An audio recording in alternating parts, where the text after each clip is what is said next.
Okay, we're looking at a 1 minute warning.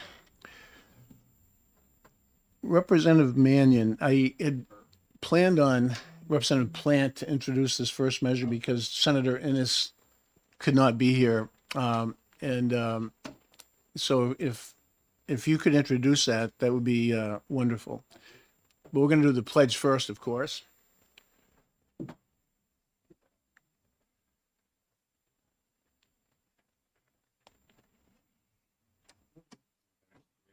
Sure. Sure. Thank you. As always, I want to follow the general. Okay. Okay, 448.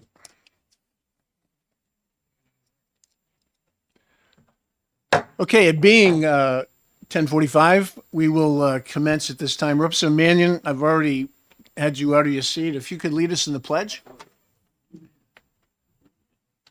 I pledge allegiance to the flag of the United States of America and to the republic for which it stands, one nation, under God, indivisible, with liberty and justice for all. Okay, we have some folks that are inbound, but we will start on time. I can handle the pink cards. Thank you, Representative Lloyd. And the big clerk task is this afternoon at 1300 hours, and hopefully our regular clerk will be here. I hope so. Because we don't have a draft anymore, not since 1973, and we'll draft somebody if is necessary. All right, so we have 4 SBs today, Senate bills, starting with SB 448, and that is has an FN, and it has to do with modifying the definition of veteran. It's Senator Innes's bill. He messaged us that he could not be here. But Representative Mannion is here. So Representative Mannion, if you could introduce that for us. All right, thank you, Mr. Chair. So this is very similar to another House bill that we got. I forgot the number, but it was, I think it was Travis Corcoran's bill that redefined the definition of a veteran. This one actually does a better job of going throughout other RSAs that cross-reference the same section, and they actually just say as defined in section RSA 2150, which is something that I think we missed. This fiscal note here actually says that it doesn't actually have a fiscal note, or there's no fiscal impact, so I guess that's pretty good. Anyway, I hope you vote in favor. Thank you, Representative. Let me ask you this. You already brought it up. We did have a somewhat similar definition of veteran measure earlier. I believe it was a resolution or not. It was a House bill. Representative Corcoran's. Yeah. So, and this had to do with there's many levels or types of discharge. It's not just honorable and dishonorable. There's a number of them. So that's what I think you took the lead on that. Yes. So we amended that one. So this is somewhat similar. So if this moves forward, it's a question that I can ask elsewhere, but I'll ask you since you introduced the measure. If this moves forward, do you see any issue with this competing? Would we need to have the two bills reconciled? I wouldn't think so. So there is one section, it would be the actual definition. So it's a 2150, where it defines section A. It used to say an honorable discharge. I amended it on our version to also include a general under honorable conditions. This rephrases it as any discharge under honorable conditions. I think the terminology could either works, in my opinion. And then these other sections here, our bill didn't touch. So these ones are going through and just cleaning up all the cross references that our bill didn't do. Okay, good. So having authored the amendment to the previous measure that we were just talking about, you're comfortable with what you're looking at here? Yes. Okay. Any other? Go ahead, Representative Belcher. Thank you, Mr. Chair. And just for the folks that may be watching, would you believe that there are currently some veterans who were discharged under generally honorable conditions who may not have access to the benefits because of oversight in current law? That is correct. Thank you for that. Anything else? Okay, thank you, Representative Mannion. We do have a couple of cards here. General Michaelitis, Adjutant General for the New Hampshire Guard, welcome back. And you said you had written testimony, and here it is. Thank you.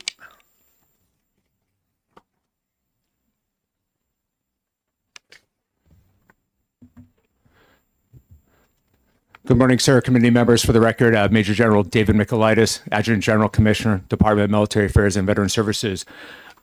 I'm here just to try to provide clarification, which I think Representative Mannion just did, on the definition of discharge of a service member.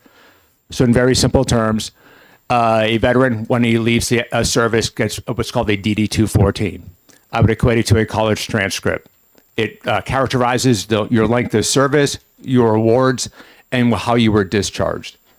There are 8 types of discharge. 2 are good, 2 are neutral, 4 are bad. There's 2 good ones: honorable discharge or general under honorable conditions discharge.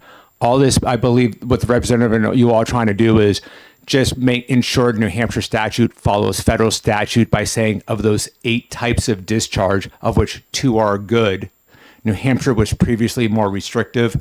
Now it covers those 2 good discharges. Subject to your questions, that's all I have.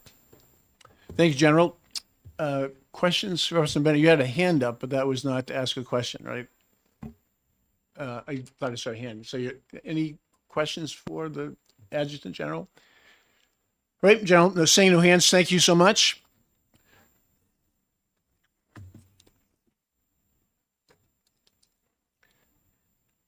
Okay, Kevin Grady is back. He supports the bill. He's asked for 3 minutes. Mr. Grady, welcome back. Thank you, Mr. Chairman, ladies and gentlemen of the committee. For the record, my name is Kevin Grady. I am a 25-year Air Force veteran, and I'm a 28-year resident of the town of Hooksett, New Hampshire. I'm here representing the State Veterans Advisory Committee, and I've spoken before this committee before, so you all know what we do, and I'll spare you the commercial on this. Part of the origins of this bill, quite frankly, is that last year, Senator Ricciardi put a bill forward saying that, people with a general discharge under honorable conditions are not eligible to get a veteran's license plate. And we said, what? We had no idea that that was the case. And the truth is that any general discharge under honorable conditions is in fact an honorable discharge. If generally speaking, and the general had a couple of administrative ones, but of the ones that you might be familiar with under other than honorable conditions, a bad conduct discharge, a dishonorable discharge, those kind of things, if it's not an honorable one, they're going to tell you in the definition of the discharge when it comes out. And so what I see this bill as doing is there are other places like for veteran preference and other things like that in the state that that conflicted because the language wasn't square. And what we've been trying to do for the last several years in SVAC is every place that refers to something that a veteran might be entitled to, an honorably discharged veteran, we want to make sure that that A refers back to 2150 and B also includes those folks that have a general discharge under honorable conditions. And just quickly, for those that might not be familiar with this, I'll give you an example from sort of both sides of the spectrum, okay? Prior to Don't Ask, Don't Tell, people that served for 18, 20 years but were discharged for being gay got a general discharge under honorable conditions, okay? And people that did not take the COVID vaccine got a general discharge under honorable conditions, okay? So what we're trying to do here, I think, is just level the playing field with people whose service was, in fact, honorable, but there was maybe some little something or some technicality that didn't qualify them for an honorable discharge, and make sure that they're entitled to the same benefits as every other honorably discharged veteran. And that's all I wanted to tell you this morning, sir. Thank you, Mr. Grady. And Representative Belcher already made it a point to point out what you just emphasized in terms of the some of the ramifications of general under honorable conditions. Questions for Mr. Grady? I was going to say Mr. Jones. Representative Jones. Thank you, Mr. Chair, and thank you, Mr. Grady, for being here. How does this affect local communities? Some cities offer abatements, tax abatements to veterans. It's something that the city has the choice of doing. Will this definition now automatically fit with them? That's a question I honestly don't know the answer to. I'm not an expert on the way the fiscal stuff does. I would assume, but I don't know that for sure. I don't know for sure whether the standard basic tax credit that every veteran is entitled to, that whether a generally discharged veteran with under honorable conditions would get that or not. I don't know the further down the road ramifications. Yeah, I'm not asking about the benefits themselves. It just would they use this definition of a veteran?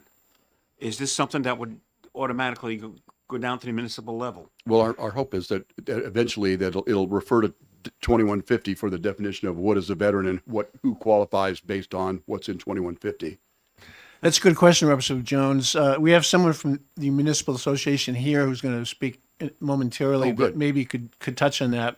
Like in terms of local tax credits, which some municipalities do offer, my understanding is that the either of the top two discharge categories with a DD 214 would make them eligible for the local tax credit.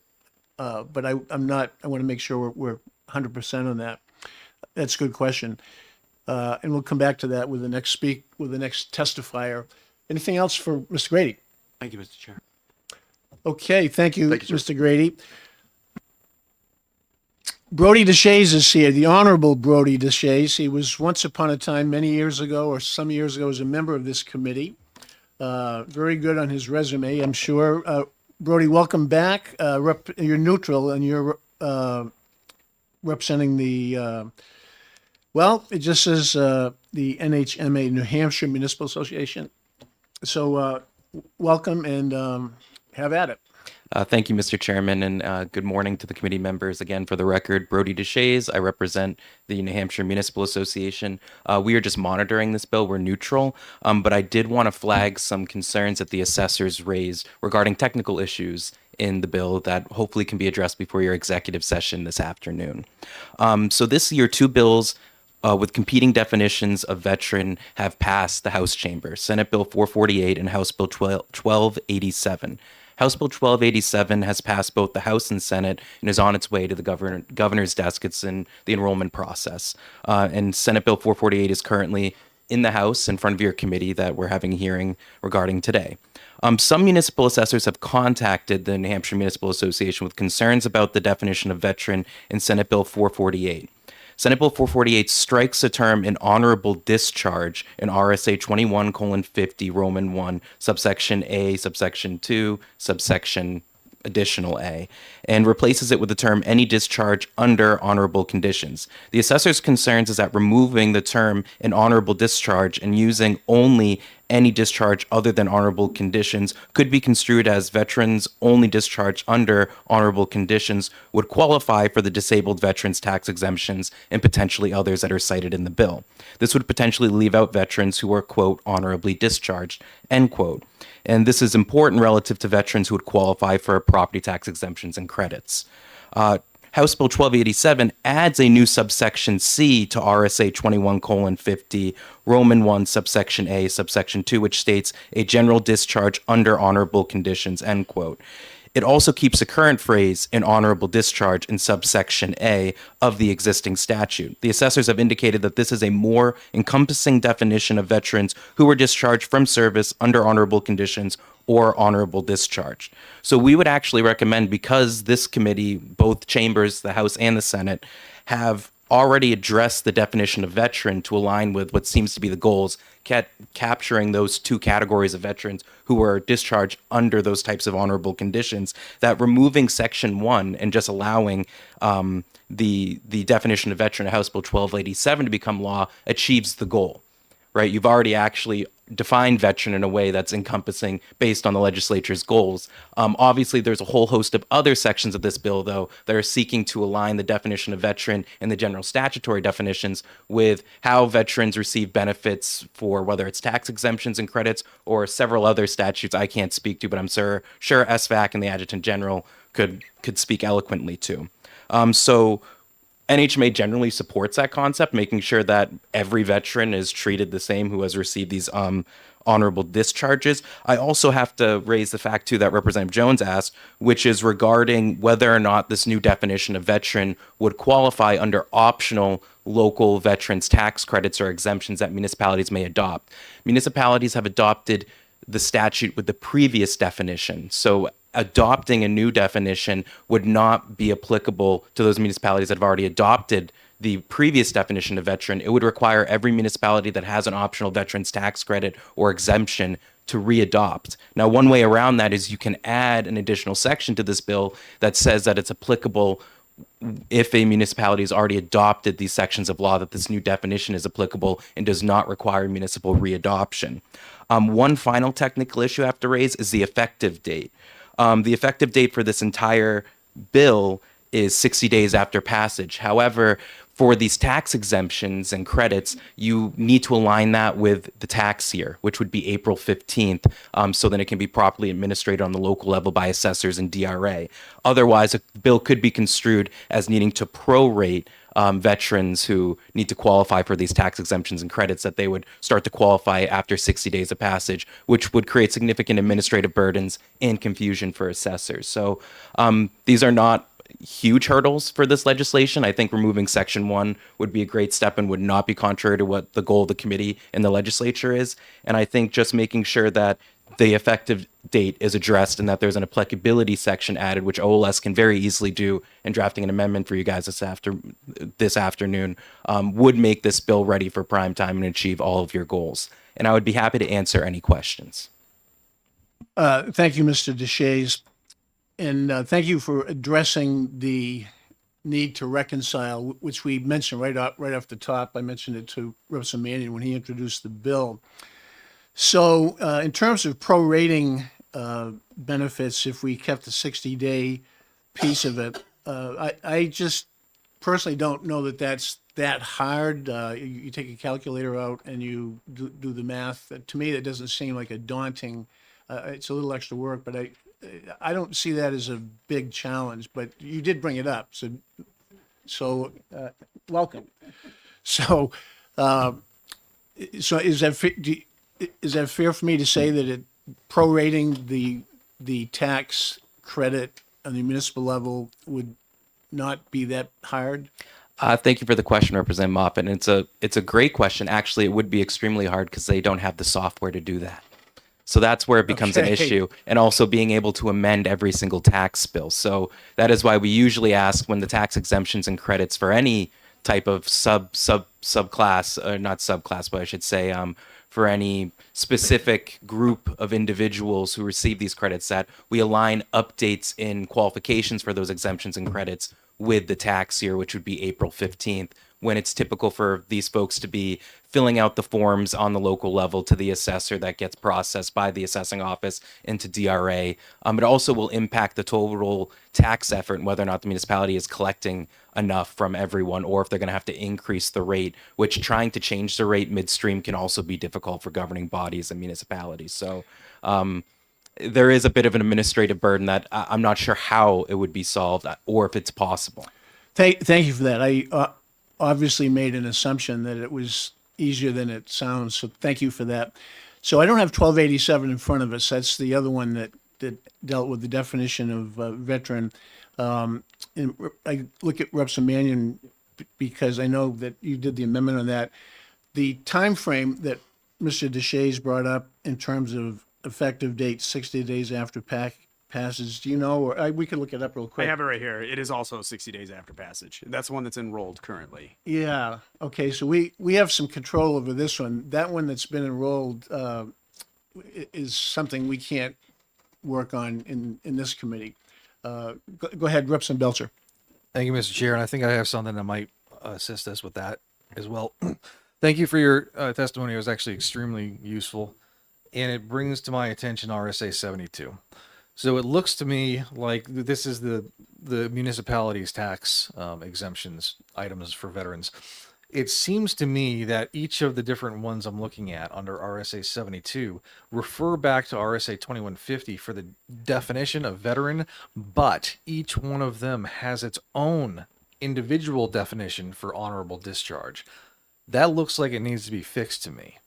Do you think you could get to us any RSAs that you could find or have knowledge of that have that definition, so I can run it up against this, as well as can you give us that date? Because I think if we do an amendment to this that tackles all of these definitions under RSA 72 to copy this language to make sure it's the same, we could actually have a different effective date for that portion of the bill in the amendment. So if you get that to us, we might be able to accomplish that. Could you do that for us? So you asked him that question. Yes. go ahead and answer his question, and then I'll go. Thank you, Mr. Chairman. I'm not sure what exactly the House deadlines are for when this bill needs to be acted upon and go to the House floor. I don't know if it's an early bill. This is one that is a so-called early bill. This is one that we need to address today. Okay. Davis Allen is our very capable assistant. I already have him working on one possible amendment for a different bill. So I think you could, if you would, as we finish up here, if you could point out to him your recommendation about removing section 1 as you described, and also Representative Belcher, if you wanted to maybe take a few moments and just assist Davis and Mr. Deshays on this proposed amending language so that we can get that turned around for this afternoon, because this is, of the 4 bills we're doing today, this is one that we need to act on today. So if you and Davis and Brody, Mr. Deshays, could huddle briefly, and then we'll, and Representative Plant, did you have a hand up? Go ahead. Yeah, question, comment. Thank you for your testimony. I believe now the way the process works, having dealt with this personally, is if you don't file for that exemption by the April 15th deadline anyways, you're out until the following tax season. So if we have 60, like if you were to buy a home in September, you're not going to get a prorated tax bill with your veterans benefit. It would kick in the following April 15th. Thank you for the question, Representative Plant. I think that's a very fair point. I think also there might be veterans who, after this becomes effective and then 60 days, would have an expectation if they qualify or newly qualify that they should be able to get this tax exemption and credit. And I think aligning the effective date with April 15th just makes it more clear so there's no confusion. I think in technicality, many municipalities would probably have to explain that to veterans who might be upset that they, this new law was passed so they could access these types of exemptions and credits, and to find out that they wouldn't, they may argue with the town about whether or not they qualify, even if they technically missed that filing period. So would your recommendation be to make it follow up? Would you make it April 15th of this year or the next year? Because if it's next year, they'd have to wait another year. And you can't do it this year because it's the 10th now. So my recommendation would be to keep the 60 days because you're not going to be able to get the benefit anyways until next year. There isn't the time. So I'll defer to the committee to make a choice on that. just my 2 cents. Nope, I think that's a great point. Thank you for the question. Okay, anything else? Go ahead, Representative Jones, go ahead. Thank you. And I think Representative Plant was going along the right road there. I think it's going to be more up to the municipalities, the way they write it into their tax code. I think they can term it at April 15th on their new code. So I kept hearing retro. I don't think it needs to go retro. They could just keep it the way it is until the following April 15th and put it right into their own ordinance. Thank you for the question, Representative Jones. So municipalities can't write their own tax code, and they can't change the definition of veteran or when it goes into effect, right? This new definition. The state has enabled through several RSAs, as you see listed in this bill and others, municipalities to adopt tax exemptions and credits on the local level adopted by their legislative body. So in most municipalities, the voters who attend town meeting, or in a city like yours, the city of Keene, it's the city council. Now, ultimately, when the legislature changes the definition of veteran, it doesn't retroactively impact municipalities unless it's written explicitly in the session law. So how we would currently interpret this bill is, while the legislature would be updating the definition of veteran for those locally adopted tax exemptions or credits, it would not be binding on the municipalities. They would have to readopt. We actually had an issue a few years ago, if members of this committee remember, where there were some definitions and qualifications for local tax exemptions and credits that changed, and the legislature had assumed they would automatically apply, and then they found out it wouldn't, and it required almost well over 100 municipalities to readopt sections of the statute so they would be applicable and veterans wouldn't lose their tax exemptions and credits. So what we're trying to make sure is that in updating this law to benefit veterans and to increase the number of folks who have honorably served this country to qualify for these types of benefits is to make sure that it's applicable as you know, and that municipalities don't have to readopt, that the definition is clear, and we believe the definition House Bill 1287 is a more encompassing definition that meets your goals. And additionally, we also want to make sure that there's no administrative burdens on the local level that would, especially for smaller municipalities that have contract assessors, create significant issues in issuing tax bills and ensuring that process is done correctly. Can I follow up? Follow up. So, okay, that, I guess that means we would have to do the retro. And, we're not talking a lot of people here. Like in Keene, it's 23,000 people. There's only 40 people that have filed for this exemption. So I don't think it's a major burden for the municipalities. I think it's just something that they have to look into and make changes to conform with the state. And thank you for the question, Representative Jones. I think that's a very valid point. The burden shift that we'd see from folks getting a tax exemption or credit and that burden shifting onto everyone else who doesn't receive would be probably pretty small. But I do have to flag, we don't know what the total fiscal impact will be in every municipality because each municipality has different demographics, different number of veterans, and expanding this pool for the definition of veterans, obviously we won't know what the true financial impact will be on the local level until April 15th of next year when everyone files their forms. But the legislature, clearly the will is of both chambers to expand this definition of veteran, ensure more veterans who have been discharged under some honorable conditions are qualifying for credits and exemptions. Okay, thank you, Mr. Chair. Seeing no other hands, what I'm going to do at this time, I'm going to ask Representative Plant and Representative Belcher to huddle with Mr. Deshays briefly outside. I already am working with Davis on one amendment that's going to be in my name. So if the four of you could take a few moments and work up some amending language that we can have for our consideration this afternoon when we do need to exec this measure. And I don't care whether it's Representative Belcher or Representative Plant. I'm going to have my name on the other amendment coming up.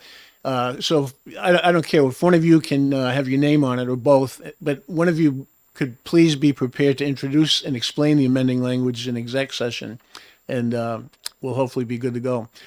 Thank you, Mr. Deshays. We're putting you back to work. Thank you, Mr. Chairman. But I know your association takes care of you, right? So Yes, yeah. So I appreciate the opportunity, and it's great to be back for the morning. yeah, good to see you.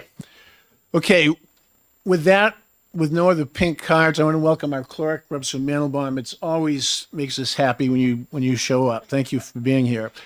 Okay, we are now going to go to SB 473. That is with regard to defining the term field officers within the National Guard. The prime sponsor is Senator Senator Magoo is not here. Representative Mannion, would you mind? I'm going to draft you to introduce SB 473-4. Senator McGow. I am a co-sponsor, but I am otherwise engaged. Thank you, Mr. Chair. I'm Tom Mannion representing Hillsborough 1. I'm introducing Senate Bill 473. It defines the term field officers within the National Guard, defining it as the rank of lieutenant colonel and colonel. Simple bill. Hope we can vote for it. Thank you, Representative Mannion. Any questions for the introducer? Seeing none, Mr. Grady is here. He's in support of the bill. And welcome back. Okay. As you were, as we say in the Marines, as you were, General Michaelitis, and then Mr. Grady. General, welcome back. Thanks, sir. Good morning, Mr. Chair, committee members. For the record, Major General David Michaelitis, the Adjutant General, Commissioner, Department of Military Affairs and Veteran Services. We support this bill. It's an administrative housekeeping bill. So what is a field officer of the militia? The best we can find from historical research, it actually goes back to the New Hampshire Constitution, the Revolutionary War in the 1770s and 1780s. A field officer of the militia does not exist, that terminology, in today's current military construct. We use the term field grade officer. A field grade officer is typically identified as a major, lieutenant colonel, and colonel. A field officer of the militia, like I said, goes back to the Revolutionary War.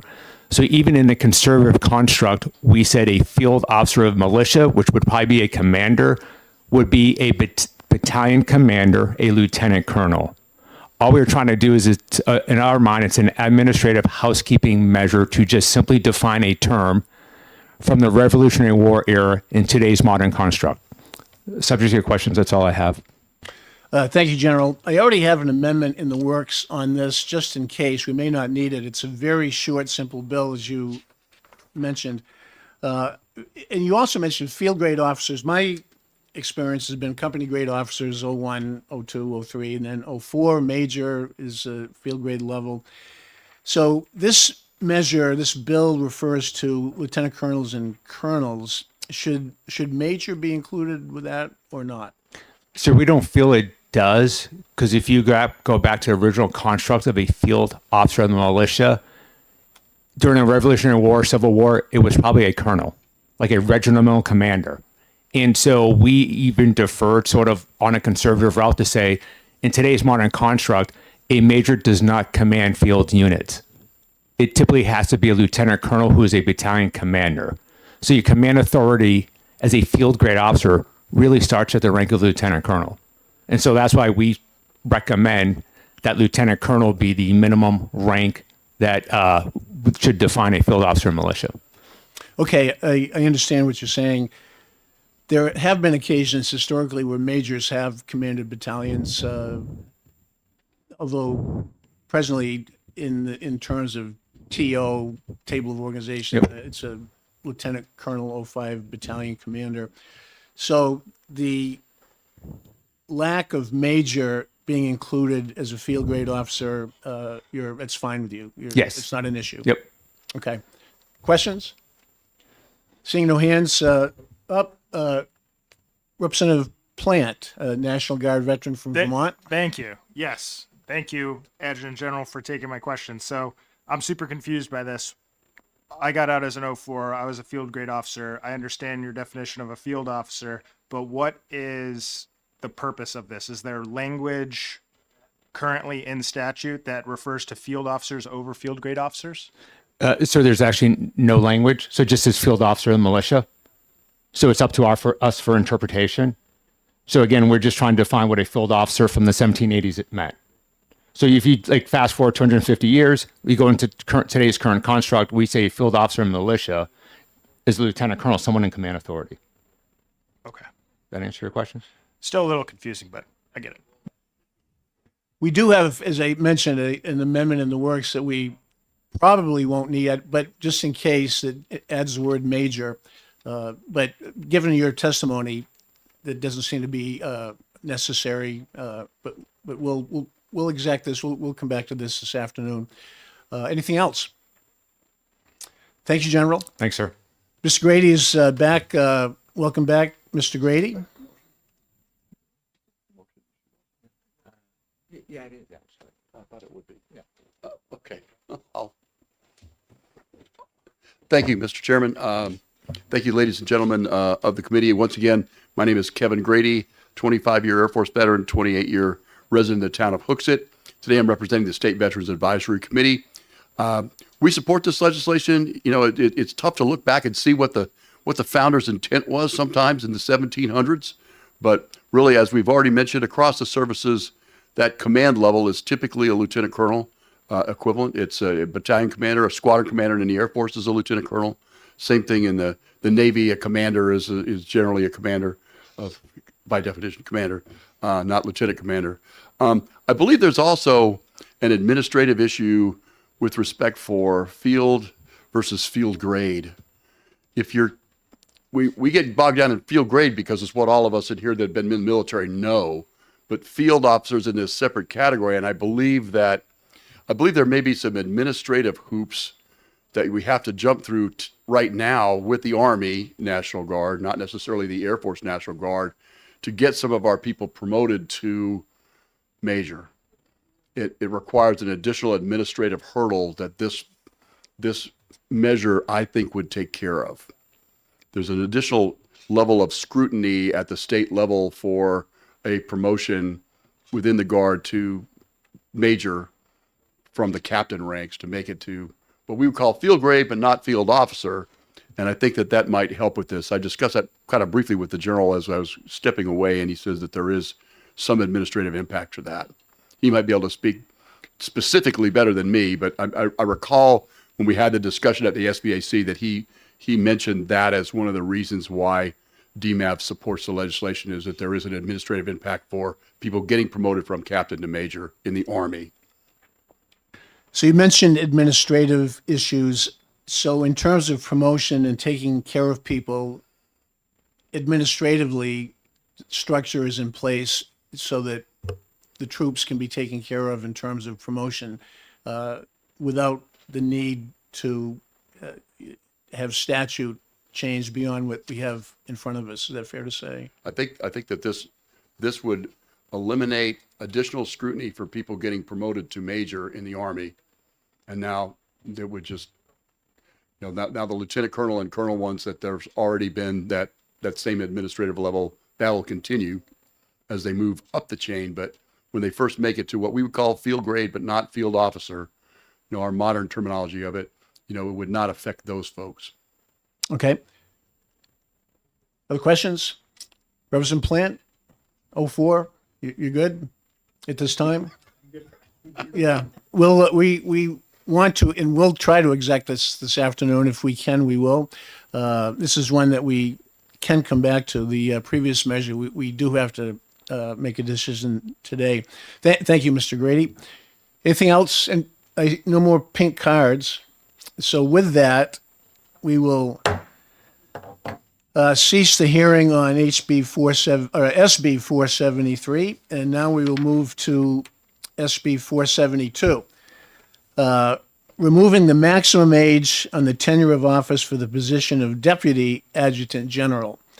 Senator McGowan is the prime sponsor. I do not see him. I see Senator Waters here, but you're here, Senator, for the next bill, I'm thinking. Okay, so we won't draft you, but we will draft Representative Mannion yet again. If Representative Mannion, if you could introduce HB 472 to the committee. Thank you, Mr. Chair. For the record, Tom Manning representing Hillsborough 1. I'm actually a co-sponsor on this bill here. So this is just lines out the current age limit for the Deputy Adjutant General. Current age limit is 65. I think people are, we're living a lot longer these days. People are a lot healthier, I think. And it'd be great if we can just uncap this and make it more based on performance. Thank you, Representative. Would you believe I had a doctor's appointment with my orthopedic surgeon who fixed my knee? He loves politics. I just was there this morning, and he asked what I was doing today, and I mentioned this is one of the bills that we're going to look at. He's 72 years old, and he said he's opposed to any statute that restricts somebody who could do the job, which apparently he did a good job on my knee. So would you believe I had that conversation? I do believe that. That makes about sense. age? All right, thank you, Representative. Are there any questions for the introducer?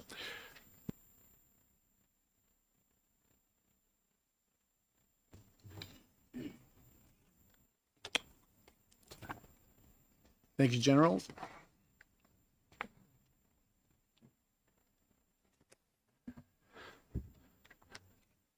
Good morning, Mr. Chair, committee members. For the record, Major General David Michaelitis, the Adjutant General Commissioner, Department of Military Affairs and Veteran Services. We support this bill. So think of it like this. Our state agency used to be called the Adjutant General's Department.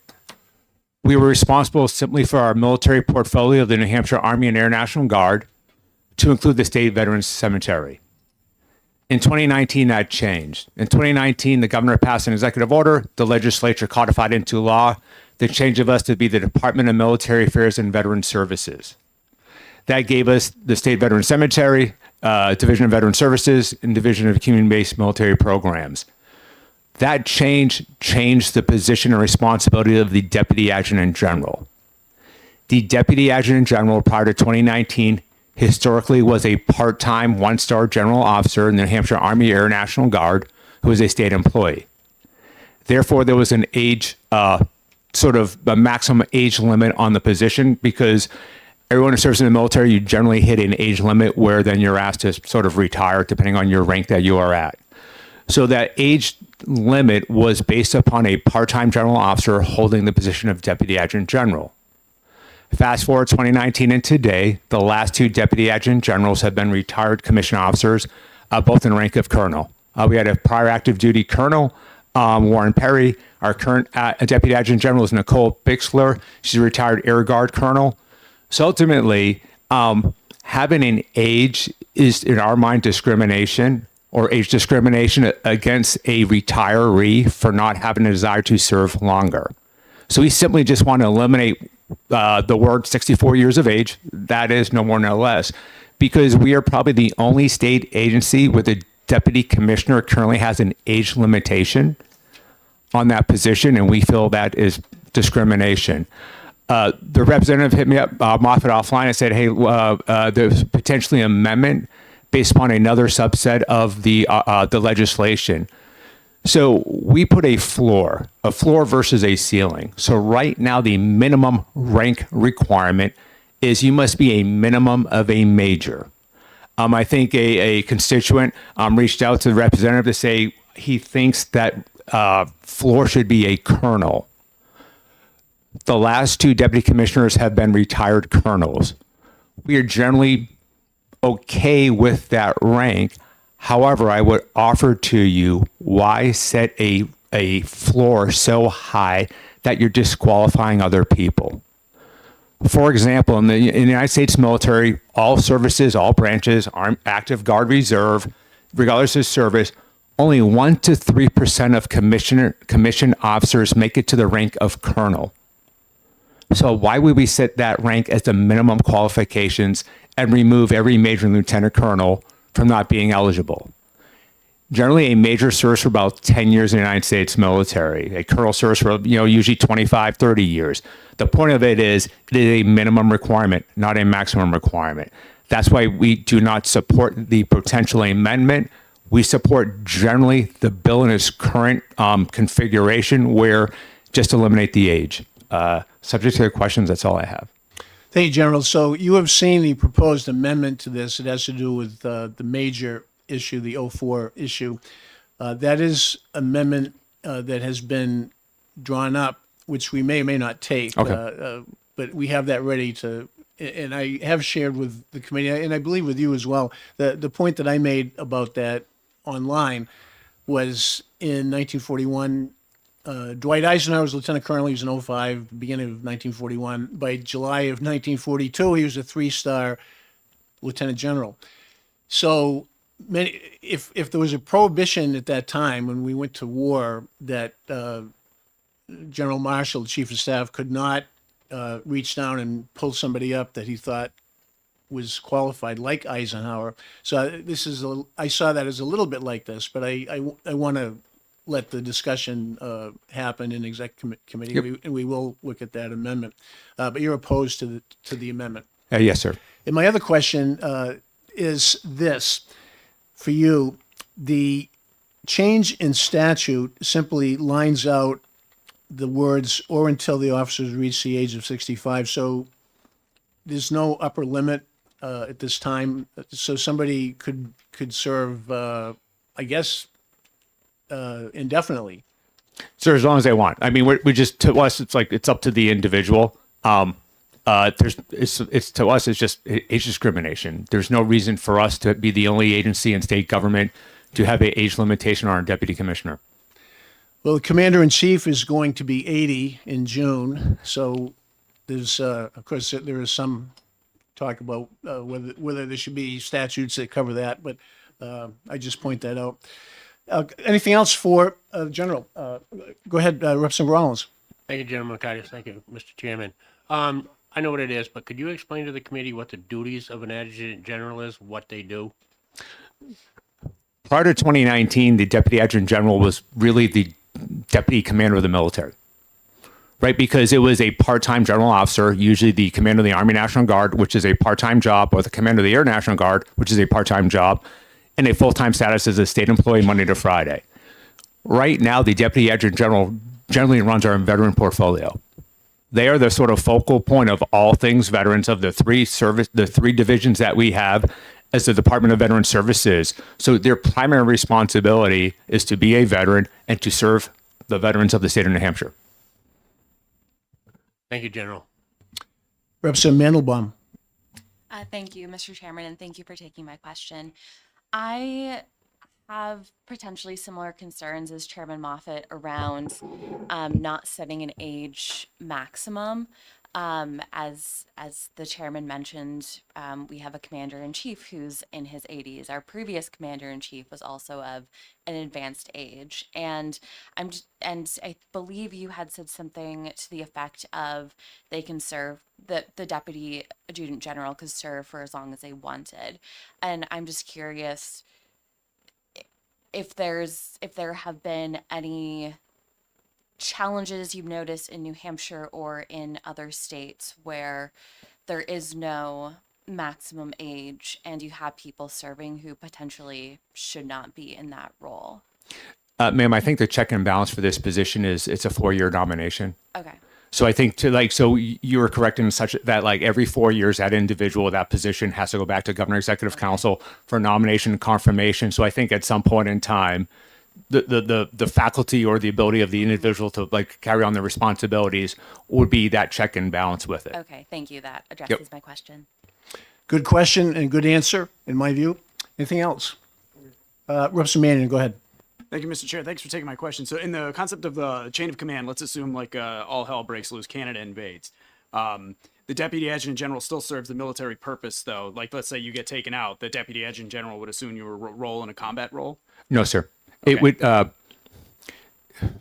It would probably be the commander of the Army or Air National Guard. So in generally speaking, there's generally 3 other general officers in the New Hampshire National Guard. There's an Army commander, 1-star, an Air Guard commander at P is 1-star, and we have what's called a director of the Joint Staff, which is a full-time 1-star billet. That joint staff runs the purple aspect of our portfolio, like the joint operations, whether it's our state partnership program, our state counter drug program, our star-based program that does 5th grade STEM for underprivileged kids. It's those joint sort of homeland missions that how we affect the citizens of the state of New Hampshire, like search and rescue, even though it's done by an Army helicopter, Army medevac. It falls underneath our joint program because it deals with the constituents. So, sir, that person would not be the number 2 in charge. Anything else? Representative Jones. Thank you, Mr. Chair, and thank you, General, for being here. Without having the amendment in front of me, I know you were opposed to a certain section of the amendment. Can you just rehash the part you're opposed to? Sir, I'm opposed to a potential amendment that would change it from a minimum of being a major in rank to the minimum being a colonel. I think that floor becomes too high and it acts as a ceiling, which now allows us only to be 1 or 3% of the commissioned officers who make the rank of colonel. Thank you. Other questions? Seeing no hands, thank you, General. Thanks, sir. Mr. Grady, welcome back. You have asked for 2 minutes, and you're welcome to even more if you need I'll it. probably get it done in less than that. Once again, for the record, my name is Kevin Grady, 25-year Air Force veteran, 28-year resident of the town of Hooksett, representing the State Veterans Advisory Committee. We do support this legislation. I like the general's idea of having the floor relatively low, and I think when you're going to make a decision on this, I think the resume and the personality and just their ability to work with other people is going to be, it's going to be more to me than an arbitrary rank structure would be on this. So we do support that. We do support taking out the length of service at 65. I know there were some other bills kicking around at 64. And my first thought was, you're going to kick somebody off their health care like 1 year before they're Medicare eligible? What are you doing? This one at least says 65 in the ranks, but there were other things in our record that just said 64. So we need to get rid of the age restriction here for the Deputy Adjutant General. And subject to your questions, that's really all I want to tell you. We did discuss the 04 versus 06 at the SVAC meeting as well, and we're pretty much on board with keeping it at 04. And Thank you for that. Questions? Seeing none, thank you again, Sure. Mr. Grady. No other pink cards for SB 472. So with that, we will call a halt to the hearing on SB 472. Thank you, Senator. SB, Senate Bill. So we have one more this morning, and that would be Senate Bill 492 with an FN. The prime sponsor is Senator Waters. He is here. We're very glad he is here. Welcome, Senator Waters. Thank you. And again, the description of SB 492 involves authorizing the Department of Military Affairs and Veteran Services to license and lease property in which the department holds a property interest. And one quick comment. I know Keene came up earlier. Representative Jones is from Keene, and the Adjutant General was talking about property in Keene. And so I'm curious as to whether that might tie into this. But Senator Waters, go ahead and tell us what this is about, if you would. Well, thank you so much, Mr. Chairman. I'm Senator David Waters, District 4, and it's good to be with you all. Good to see you all. And I'm introducing Senate Bill 490, which, as the chairman says, it authorizes lease or licensing. It also clarifies under the tax provisions. You can check out 7223, which determines when property is taxable or not taxable for local property taxes. So this bill clarifies that when this arrangement is made, that indeed local property taxes would be paid. And then also, because of that, outlines the responsibilities of the lessees and licensees to pay the taxes, penalties for non-payment, and so forth, again, following state statute there. But also this is of particular interest to the Bankers Association. I want to make sure that language is in there. And then finally establishes a dedicated property fund for the department to handle funding that might come in through the lease and license arrangements, but also potentially federal dollars that come in for construction or a private partnership for construction as well. Before I start, Mr. Chairman, I do want to mention that there's kind of a companion bill, Senate Bill 490, which was heard in the Housing Committee earlier this week, which is also my bill looking at potentially a partnership between Great Bay Community College and the Department of Military Affairs to construct some housing over at Pease on the campus of Great Bay Community College, serving both of those purposes.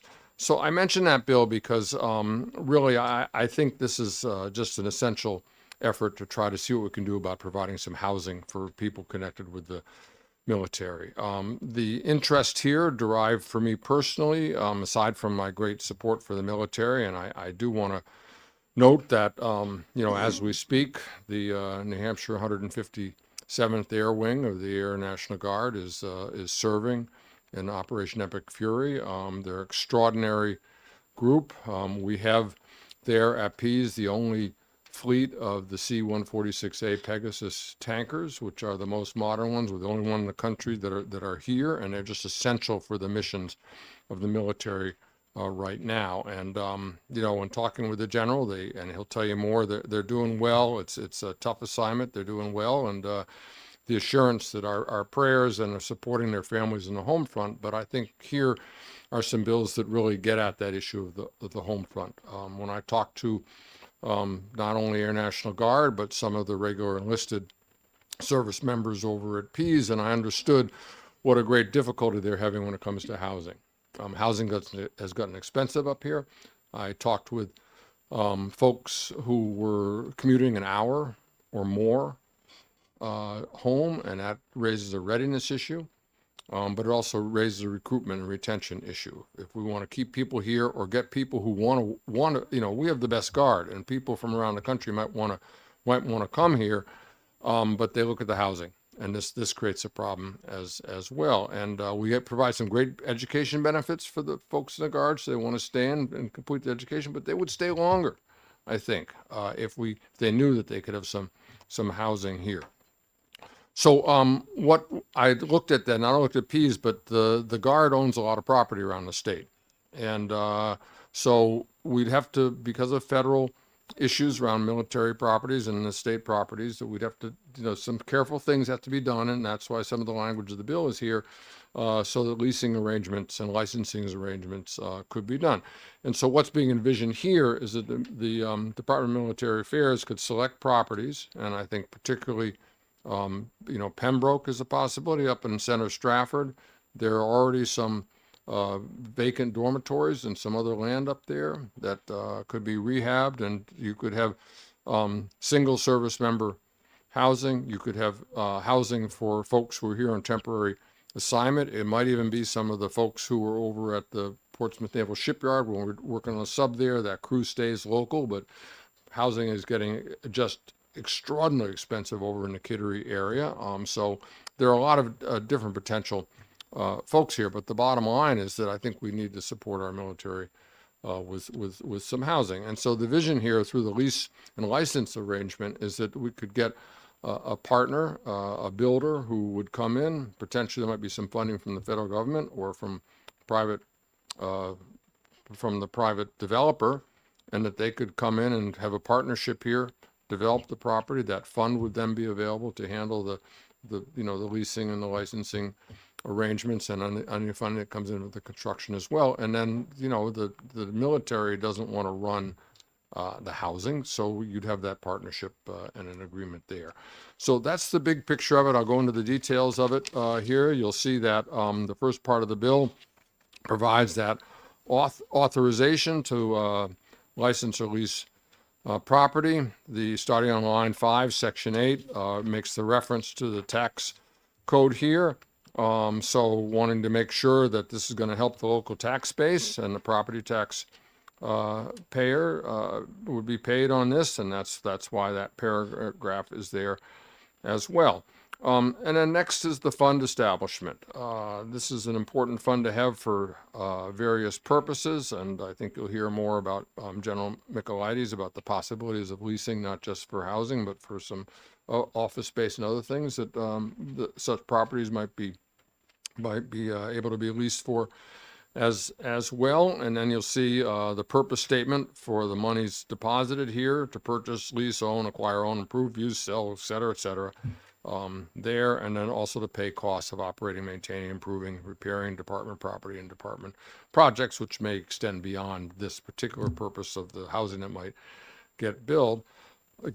And then lastly, as I said, some of the language there that the Bankers Association and others wanted to make sure that you had these arrangements here about, and the local municipalities wanted to have this too, about what do you do if somebody's delinquent and so on and so forth.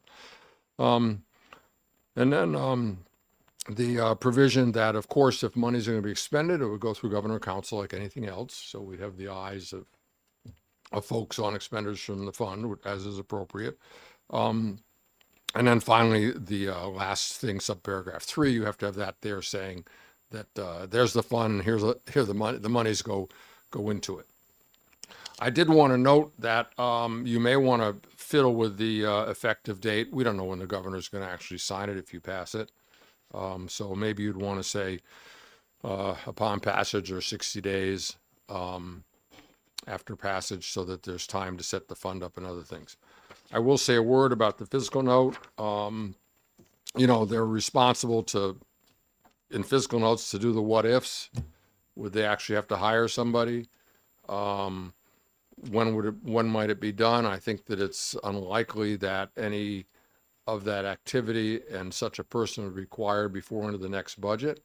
So I think if this bill passes, then it's an opportunity to look as to what actually might happen, what need there might be, and then whether there needs to be something in the budget, and that's for next year's budget. So thank you, Mr. Chairman, and I'm happy to take any questions. Thank you, Senator. Is Pease in your district? No. You're close, your district Yeah, is I'm in close to Dover. the- I'm in Dover. Okay. Yeah. And this is an SB, it's passed the Senate, and that is significant because presumably anything that's gotten through the Senate has had some due diligence and questions have been asked.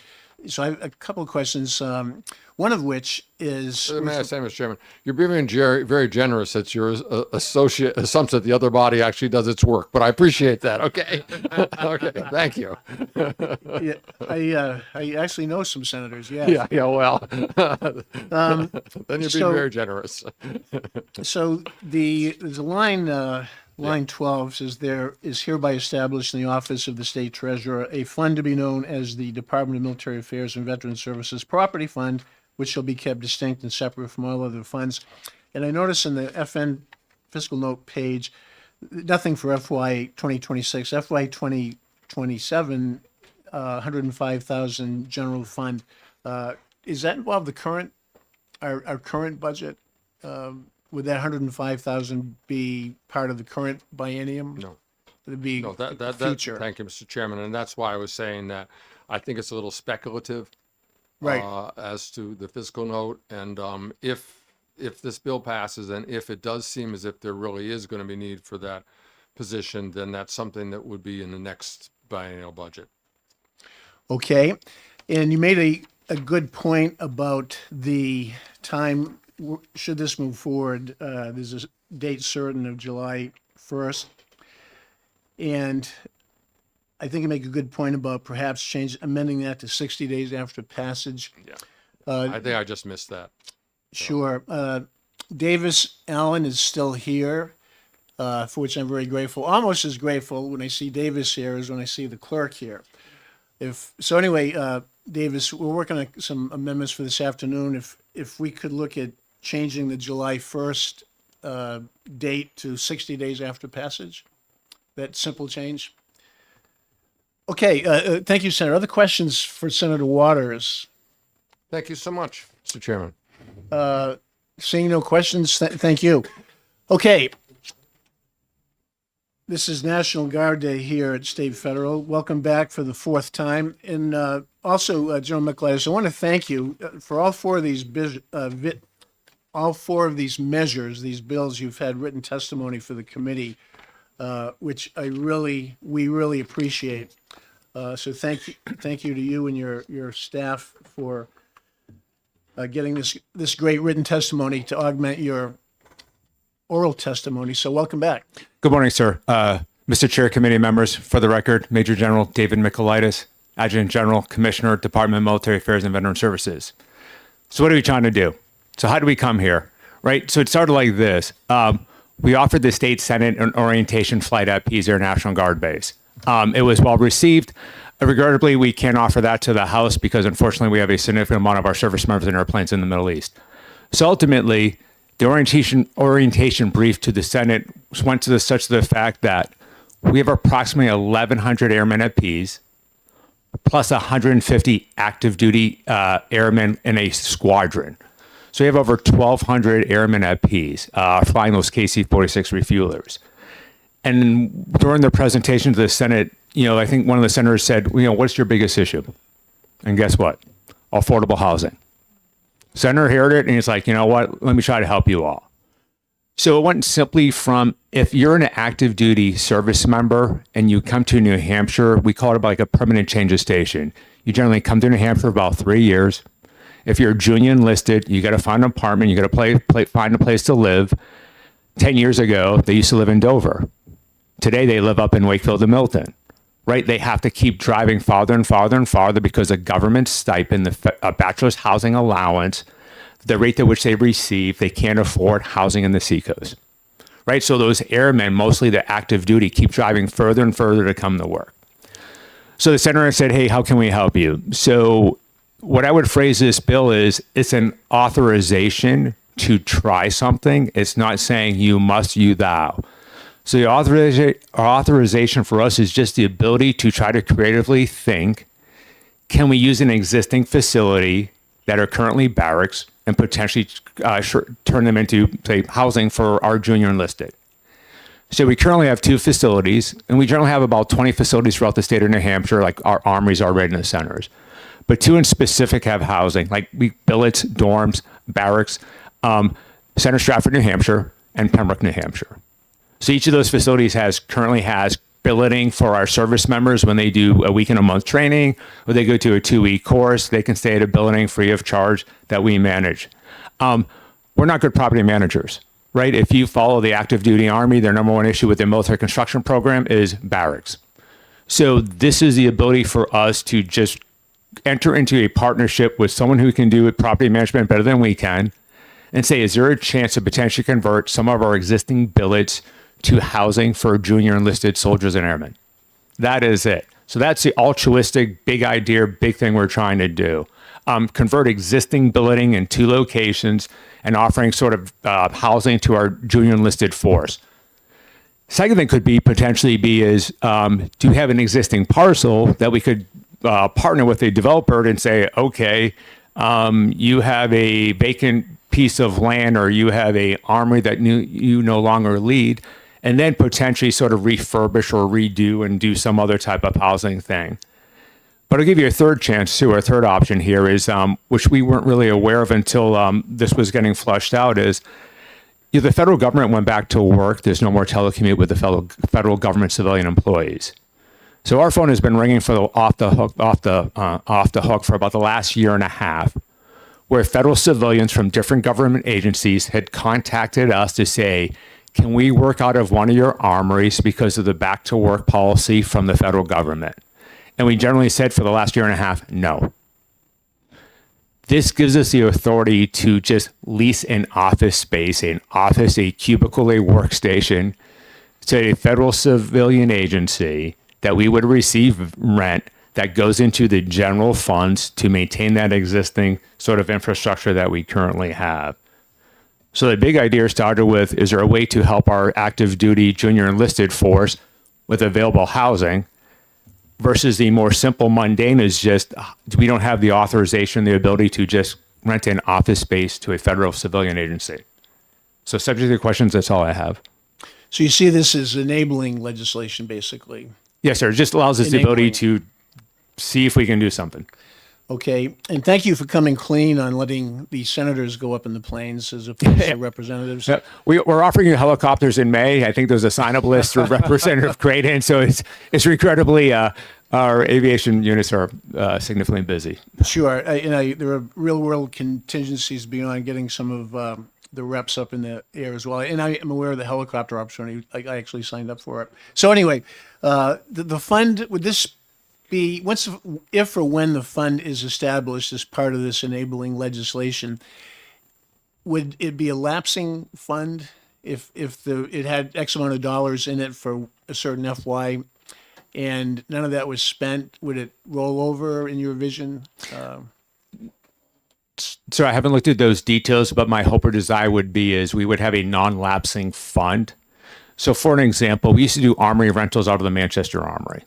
And it went into a rental sort of fund that we would then use and put back into our armories. I almost would equate it as a similar thing, a non-lapsing fund that whatever we receive on rental income just goes back into the infrastructure sustainment and improvement. I mean, we have some pretty old armories. Line 17. Line 17. Thank you, Senator. Okay, so you said there is some history already of doing some types of this type of thing. You mentioned with the Manchester Armory, whatever, where money came in and it went into an account. And so that precedent is... It exists. This is just the bigger idea, like saying, do we convert existing barracks to affordable housing for junior enlisted? So this is specifically dedicated, earmarked, targeted to housing? Yes, because we don't have we're not property managers. We just don't do a good job of that. That's not our sort of, our strong point. So an armory rental is rather simple when you just have the local police department and fire chief just having the access or presence when you have a show. We haven't done shows or rented the Manchester Armory in over 20 years because of code issues and cost. Sure. If the money in the fund, the non-lapsing fund happens, if this moves forward, this money, these funds would not be able to be transferred, correct? They would be earmarked, dedicated specifically to the housing issue, is it fair to say? So I think it's fair to say it would either be straight back into the housing issue or be in just any infrastructure upkeep of our state buildings. Okay. and it would not or could not or should not be transferred to any other account. It would need Yes, to sir. be targeted. Infrastructure only. Okay. Thank you. Representative Plant. Thank you, sir. Welcome back. Looking forward to, as a former 60 driver, I'm looking forward to my ride next month. Good to get back in the air. With this bill, I generally like I think there's a problem you've identified. I think this is a good way of solving it, but I'm just trying to unmuddy the waters. Peace is a joint base. It's active duty and National Guard. You're talking about the active duty personnel that are federally funded and federally paid, the state now providing them housing.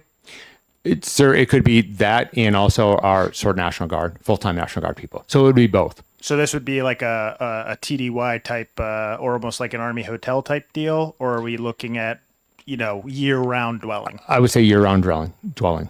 Okay. Long-term, like rental property or So- rental room, apartment. So it would be for the, we'll call them the federally funded active duty personnel, as well as our M-Day personnel would all have access? I think we would probably start with a limitation of rank only. So if you're a, say, Sergeant E5 and below, you get priority access or placement to on-post housing. Okay. And we're not looking to build like officer quarters or anything like that magnitude. Is almost the exact opposite. It's how do you take care of like your junior enlisted force, whether they're active duty in PCS, permanent change of station to New Hampshire, or our part-time, full-time National Guard force. Is there active duty billeting at Peace now for the No, there is no more building at peace. none whatsoever? Zero. Okay. So that's definitely a problem. Yes, and then the shipyard will be is occasionally helpful, but when they have different submarines in there, they also have a limited housing, and so it's a constraint, and that's why I think the Senator is also addressing it in another bill with a potential partnership with the National Guard and Great Bay Community College, if there's an ability to build dormitories out there on the seacoast. Thank you. So, General, this would be a situation where properties would be rental properties. There would be no option to buy for any of the service people, presumably? no. Okay. And building, so there'd be a need inevitably for upkeep and renovations and maybe expansion to accommodate more people. Do we need guardrails so that a ballroom doesn't get built or that type of thing? I don't think so. I think the guardrails will be in the policy of which we will implement. We're just quite limited, right? So, I mean, I think we need to start most likely with looking at one of our two facilities that currently have billeting and saying what is the most cost-effective way to potentially convert 20 to 30 billets, like dormitory rooms, into a long-term apartment. Because the challenge for us is most of our billeting is multiple rooms into one bathroom. That's the code when you sort of build to like a military standard, when you say, hey, listen, you're running a schoolhouse and your soldiers or people come like for the short-term building. So you have like two bedroom rooms sharing into a common bathroom. That wouldn't suffice for an apartment. So, I mean, I think for us is step one is getting the authority, then taking a look with a property manager and saying, what is the most economical way of converting existing billeting into sort of long-term apartments? Thank you. Representative Plant. One last thing. Would you believe the Vermont Army National Guard and Air National Guard have the exact type of program that you're talking about for billeting for their service members They already? don't. So we all are sort of in the same, I think, conundrum where you have billeting for military schooling. So especially for Vermont, the Mountain Warfare School is the first thing that comes to mind because I went to it a long time ago. But ultimately, the service member shows up for 2 weeks in a certain state. You go to a course and you're provided a billeting and a dining facility. I don't think anyone that I know of has addressed a long-term sort of apartment affordable housing issue for their service members. Okay. Representative Hemingway. Thank you, Mr. Chair. Thank you, Jennifer, for coming. So, as I'm trying to wrap my head around this, I think it's a great idea. How would this is being run by a civilian company, managed by a civilian company, so the housing allowance would not be affected by the soldiers that we're allowed to have a housing allowance. Is that correct? So, sir, I think what we envision is the property management company, for lack of a better term, would set the rental rate, most likely at the bachelor housing allowance that service member receives. Right. Is that what you're getting at? Yeah. Yes, and it's more of we're not going to take away their housing allowance. We have the housing allowance, and it would be paid for by the individual, and Yes. therefore, okay, very good, thank you. You can probably tell from that question that Representative Hemingway has some experience in the Guard, as does Representative Plant. Good question. Other questions? Seeing no hand, go ahead, Representative Jones, and then Representative Rollins. Thank you, Mr. Chair, and thank you once again, General, for being here. I think this is very creative. I like the idea, and if I put my city council hat on, I like the idea that you're, if it's not military style housing, if it's going to be apartments, you would be paying taxes, or else there's a pilot payment in lieu of taxes, and I thank you for that. I think you need more.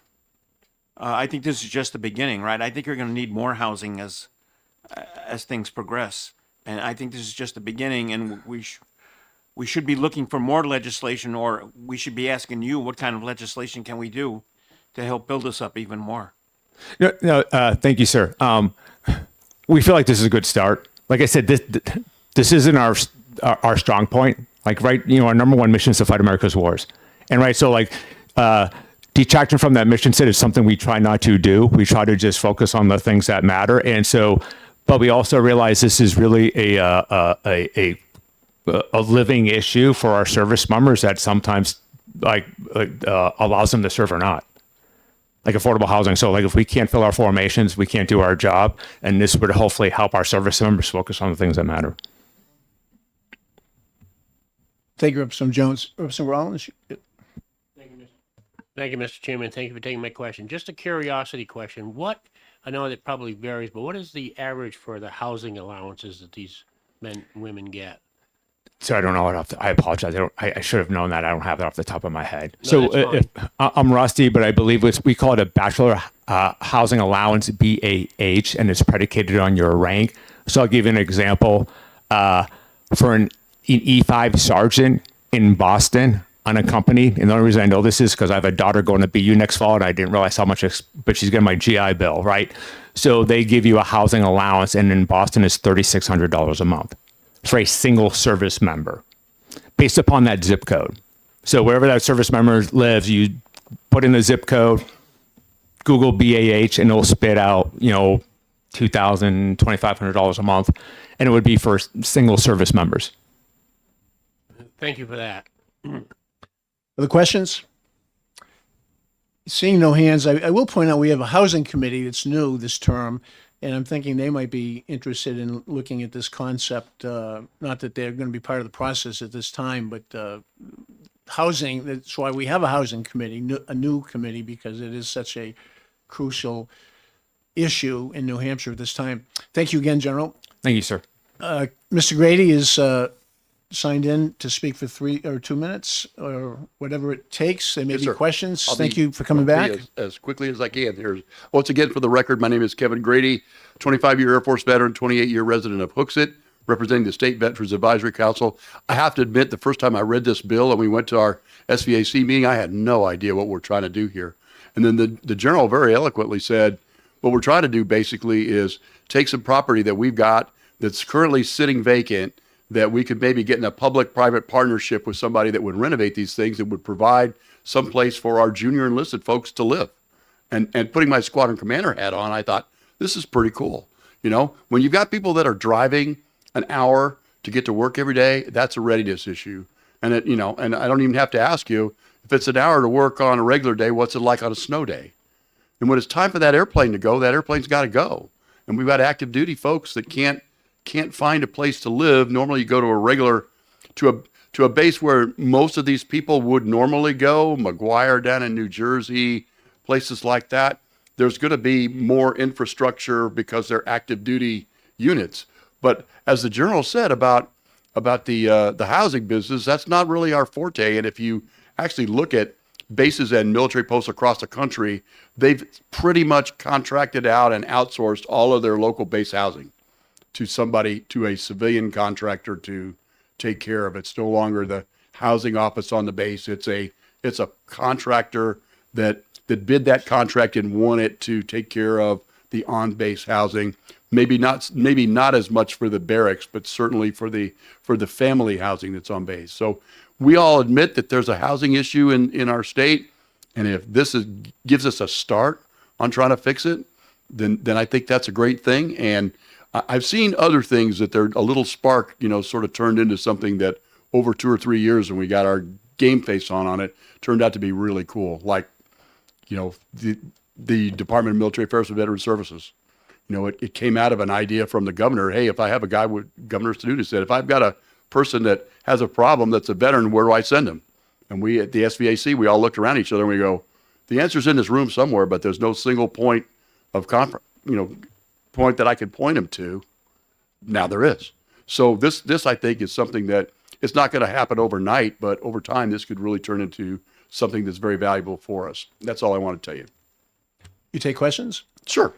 I have a quick one with regard to Pease, which before BRAC was a full-fledged Air Force base, which obviously had housing at that time. So the housing that was there, I don't know, is it still there? I see the general shaking his head. So the housing that was at Pease when it was a full-fledged Air Force base is no longer No, there. that's the And the yeah, Pease. Senator, you have some answers to that? I'll be happy to see the floor to Senator Waters on that, but that went to. Thank you, Mr. Chairman, again. And, I did mention the other bill, Senate Bill 490, and that is in the Housing Committee, and that is specific to Pease, in part because it was the partnership with the Great Bay Community College. The situation at Pease was this. When they had the base closure, there was some brand new officer housing there. There was a lot of other housing, and a decision was made under the base closure to tear it all down. And so there we are. Now that was the first agreement for BRAC, and they decided they didn't want any housing at the base, and so that's what the agreement said. Now, subsequent BRAC agreements, when they learned and got their act together a little more, there is housing at these other closed bases around the country. They're still operating as airports. So there have been some previous efforts to try to crack the nut of what do we do about that provision on the BRAC, and that's why if you look at that bill, it's very careful language and some amendment that I brought into the House too, that Paul Breen is head of the Peace Development Authority, and Steve Dupree is there too, to address directly how we're going to go at, if we need to get the federal delegation to get any federal statutes changed.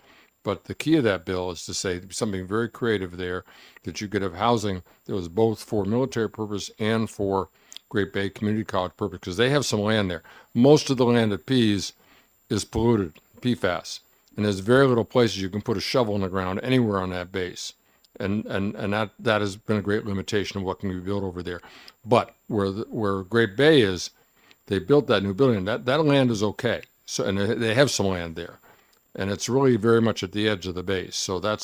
So I don't want to go on it because it's at another committee, but I just think in both these bills, we have an opportunity to do something.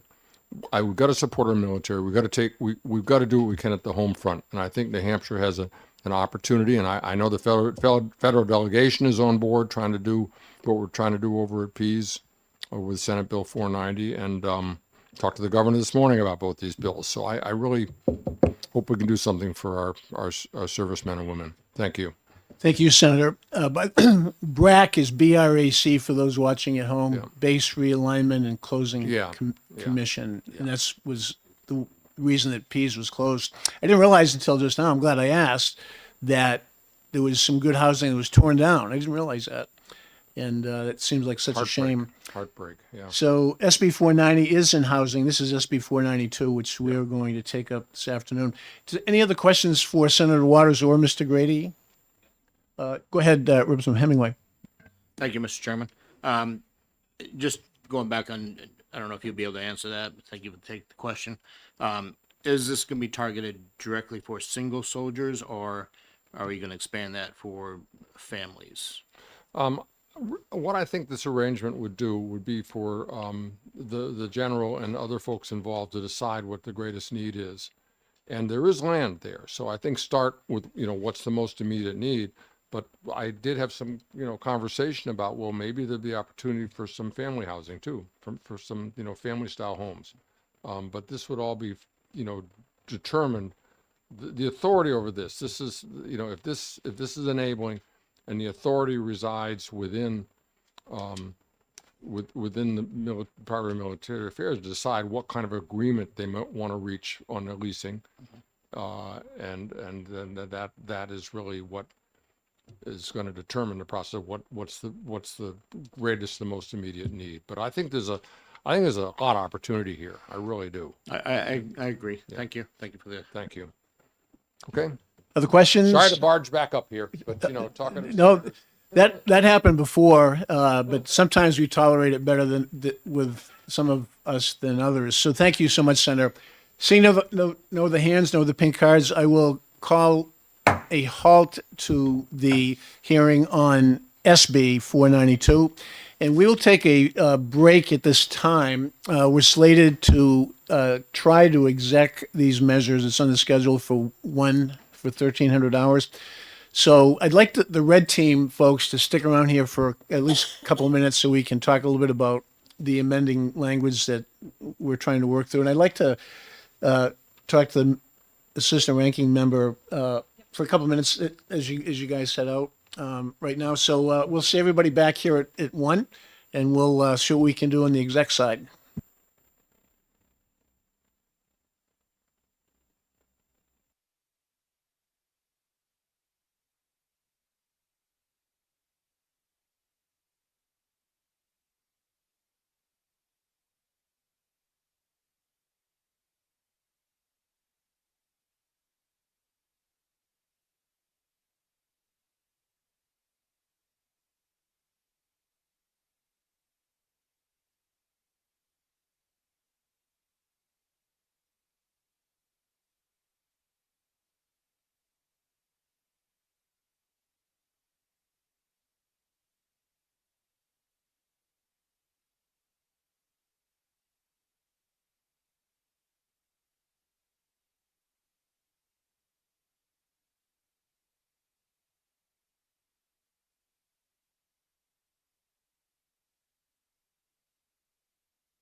Okay, 1 minute until 1 o'clock, and I'm looking around. I don't see Representative Belcher, but everybody else is back, so we'll get after it momentarily.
the amendment. Thank you, Davis. Okay, so we have 470.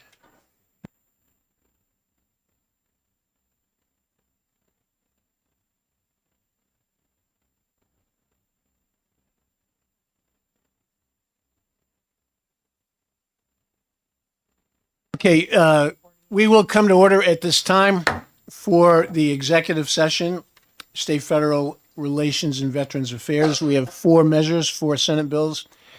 I'm going to start with SB 473. That's the second one we did today. And Davis has just brought me the amendment, but I'm not going to submit the amendment. The amendment that I submitted for SB 473, and that the description of that bill is defining the term field officers within the National Guard. So I preemptively asked him to include the term the rank of major along with lieutenant colonel and colonel in terms of field grade officers. Given the testimony that we received, we do not need to have major included. In fact, the National Guard does not want major included. Urban Plant, we talked a little bit about that during the break. So I am not going to submit that amendment. And so I'm going to look to you, Representative Plant, for a motion on SB 473 with no amendment. Yep, no problem. I move ought to pass for Senate Bill 473. Motion is ought to pass on SB 473. I second. And there's a second from, thank you, Representative Hemingway, seconds. And Representative Plant, if you could speak to your motion of OTP on SB 473. So the bill is quite simple. It defines field officers and how it was written decades ago, hundreds of years ago, as far as the New Hampshire Constitution. What this allows for is to cut back on some administrative paperwork dealing with our own service members getting promoted. Right now, the way the process works is majors and above need to go through not only the federal process and the state promotion process, they then need to wait to pin on their rank until they are signed off essentially by the executive council. So with that being said, redefining field officers in the National Guard to be a lieutenant colonel and above gets rid of that requirement for O-Force. Thank you for that great explanation. Representative Hemingway, anything to add? Thank you, Mr. Chairman. I concur with what Representative Plant says. However, just to add into that, having been a readiness NCO for many years and helping the officers go through this rec process, this recommendation process through the state, federal, and I didn't know about the executive portion of it. However, now hearing about that today, that's a little bit of the holdup because they're on a lot of other business that the executive branch does. So by doing this and allowing only lieutenant colonel and above, it allows those majors to pin that rank on a lot faster, get the promotion, get the money coming in that they well deserve. Thank you for augmenting that great explanation Representative Plant gave us. So there is no amendment. The motion is OTP. Other comments on SB 473? Seeing no hands, Madam Clerk, when you are ready, the motion is OTP on SB 473.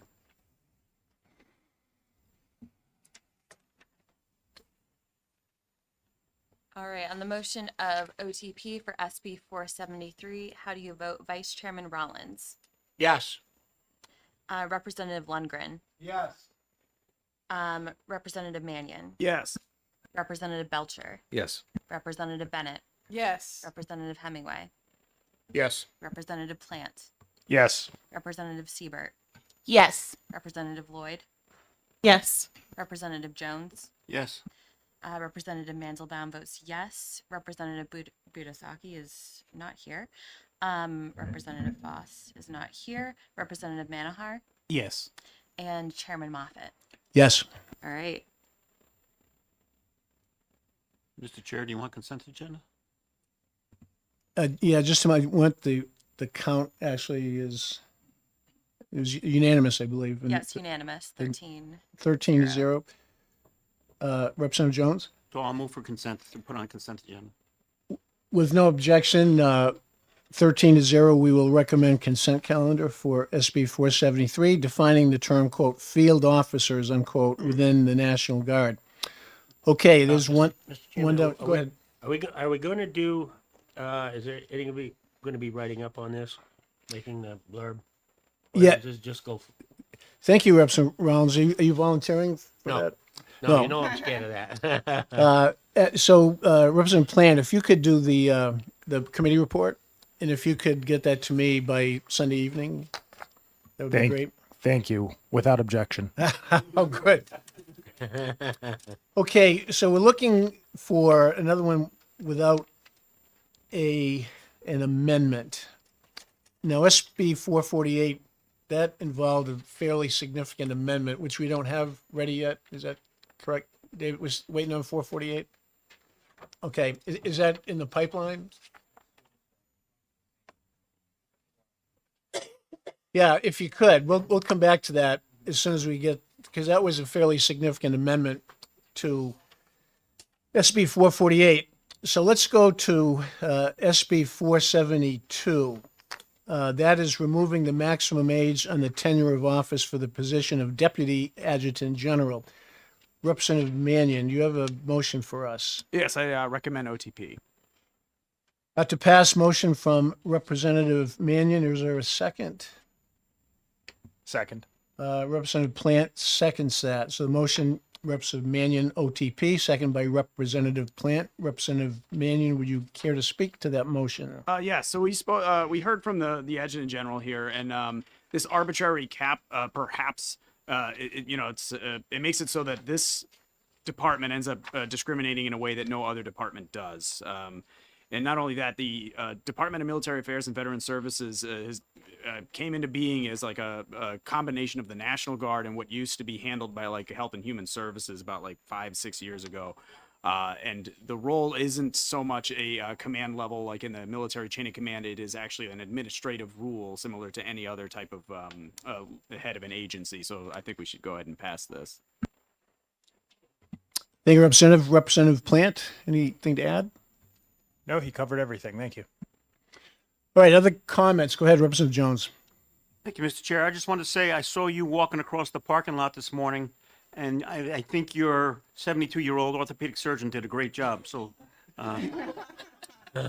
Yes, I did share that during the hearing, and the notion of mandatory retirement ages. Judges have to retire at age 70, but the answer that the general gave to that was that's not a for life position. It's in 4-year increments. So if somebody's a little bit right, so it's not like somebody would be a deputy tagged for life because it's a 4-year appointment. Other comments? Yeah. I have a Okay. question. Representative Minahar? Yeah, I have a question about this. Maybe, I'm coming at it from the side. Well, I'm looking at 473 and 472. With 473 asking for field officers to be lieutenant colonel or above, and then we are now here at 473 saying that a minimum qualification for is a major. So Right. how does that square? That's a great comment. I'm glad you brought that up, and I'm going to address that in just a moment. Davis.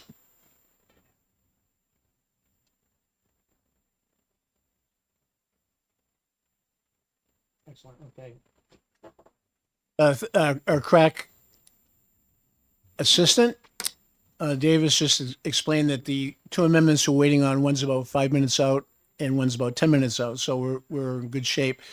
So yeah, let me speak to that, Representative Manhart, because if you checked your email, and I actually had an amendment drawn up to include major or to take out major, because the way things stand now, a major in 04, Representative Plant was in 04. I learned today a major in Vermont National Guard.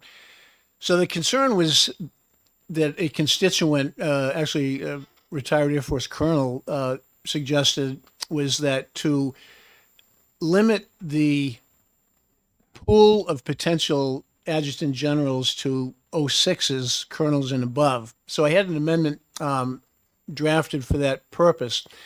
However, after hearing the testimony earlier today from the adjutant general and also the SFAC representative, they don't want that restriction. They explained that they have been appointing 06 full colonels to that position, or former colonels to that position.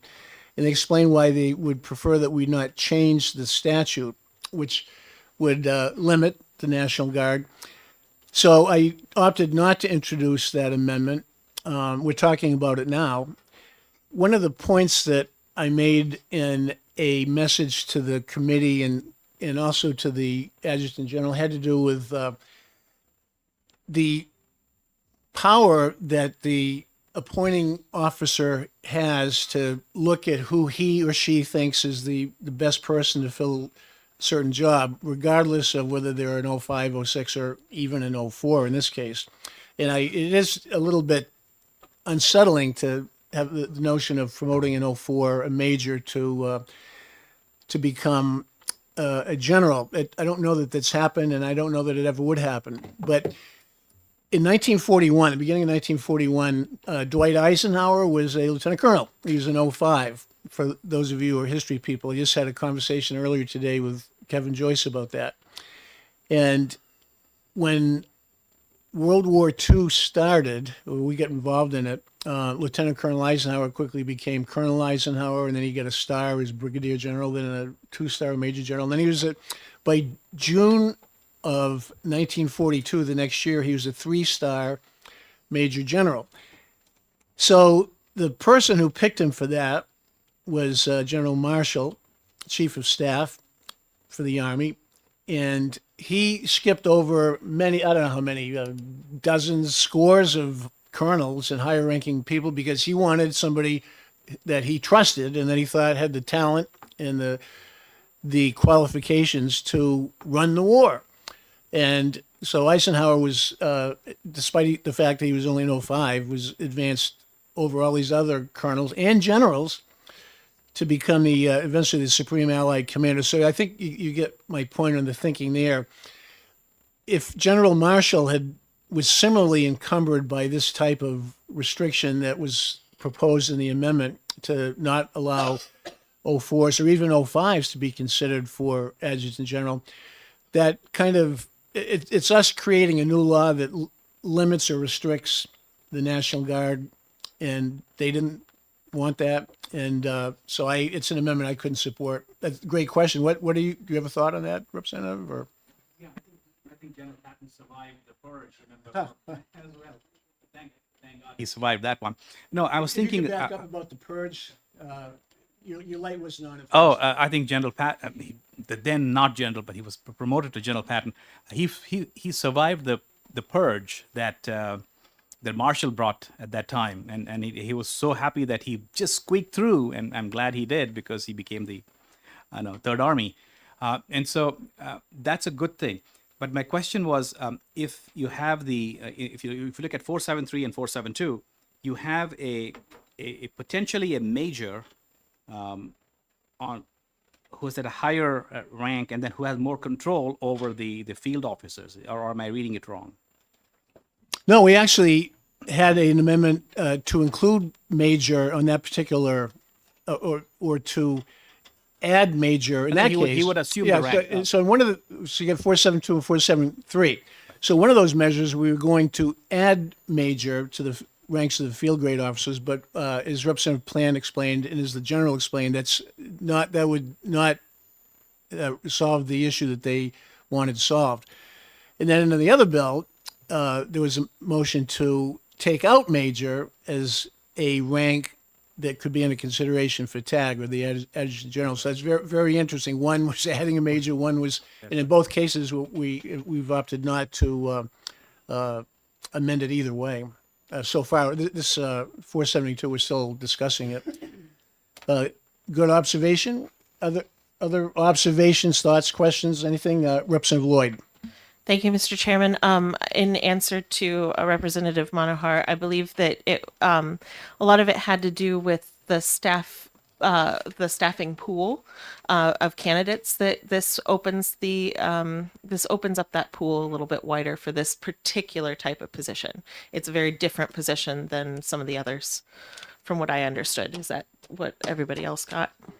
Thank you. Yes, thank you, Representative Lloyd and Representative Seibert. Yeah, I used the term during the hearing of enabling legislation, and that's kind of what they were looking for. And one of those bills enables them to do a little bit more under statute. Well explained, Representative Lloyd. Thank you. Anything else? Seeing no other hands, the motion on SB 472 ought to pass, and that is to remove the maximum age on the tenure of office for the position of Deputy Adjutant General. But by the way, in current statute, the officer would have to retire at age 65. This takes that out. So, Madam Clerk or Mademoiselle Clerk, when you are ready, you can read the roll on the OTP motion. All right. Vice Chairman Rollins. Yes. Representative Mannion. Yes. I'm so sorry. Representative Lundgren. Did not mean to skip you. Representative Belcher. Yes. Representative Bennett. Yes. Representative Hemingway. Yes. Representative Plant. Yes. Representative Siebert. Yes. Representative Lloyd. Yes. Representative Jones. Yes. Representative Mandelbaum votes yes. Representative Manohar. Yes. And Chairman Moffett. Yes. All right, so the motion passes 13-0. Okay, Representative Jones, you want to make a suggestion? Once again, I would move put this on the consent agenda. I agree myself, without objection. We'll put that on consent. And the author? The report, Representative Mannion, for 472, you can work that up for us. No, so far, there are no minority reports.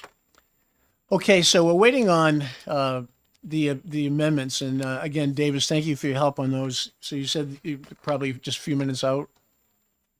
Okay, so I won't adjourn while he checks to see if those amendments, one was closer to being ready than the other.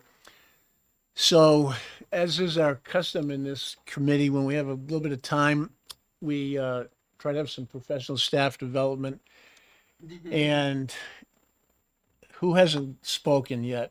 I'm not going to ask the clerk because she is working. Representative Bennett, I know you've spoken to us before, but you have a son, or at least one son that's in the military, or was, or is?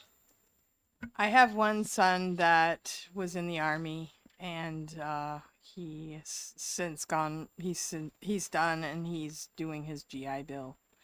I think he's almost done, but So GI Bill in terms of education benefits? yeah, he or- went to college, and then he's in cybersecurity. I asked him if that was possible to have security in cyberspace, and he said kind of no, but it is a thing. The GI benefit, the GI Bill post World War GI II benefit, put many, countless thousands of people, probably millions even, through college. And then they did away with the GI Bill in that form, and then they brought it back in a different form. And I actually I did some graduate school work using GI Bill benefits. But in 2010, if you don't know this, they changed the law where a veteran could ascribe or transfer their education benefits under the GI Bill to a son or daughter.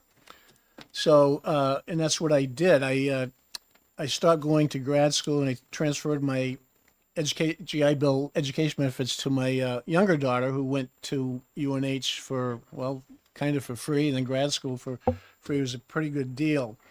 My oldest daughter was maybe not as thrilled with that because she had already been to college and had all this debt. And so, but life is not fair. Those of you with children, I know you have several children, right, Representative Bennett? They always notice like any inequities, right? If they, Keep good grades, go for a scholarship. yes. I have a daughter that's almost done at Southern New Hampshire. that she's worked at Chipotle, and she's getting her education through being at Chipotle. Chick-fil-A does that too. They've done that for a long time. You know, that's a pretty good way to do it. Well, thank you, Representative Bennett, for that. Okay, we now have our amendment to SB 448 FN. That was the first measure we did today, modifying the definition of veteran. So the amendment is 144H, and Representative Belcher's name is on that. But I was going to look for, I'm going to look for Representative Belcher. If you could make a motion on this SB 448. Thank you, Mr. Chair. Yes, first I would move OTP.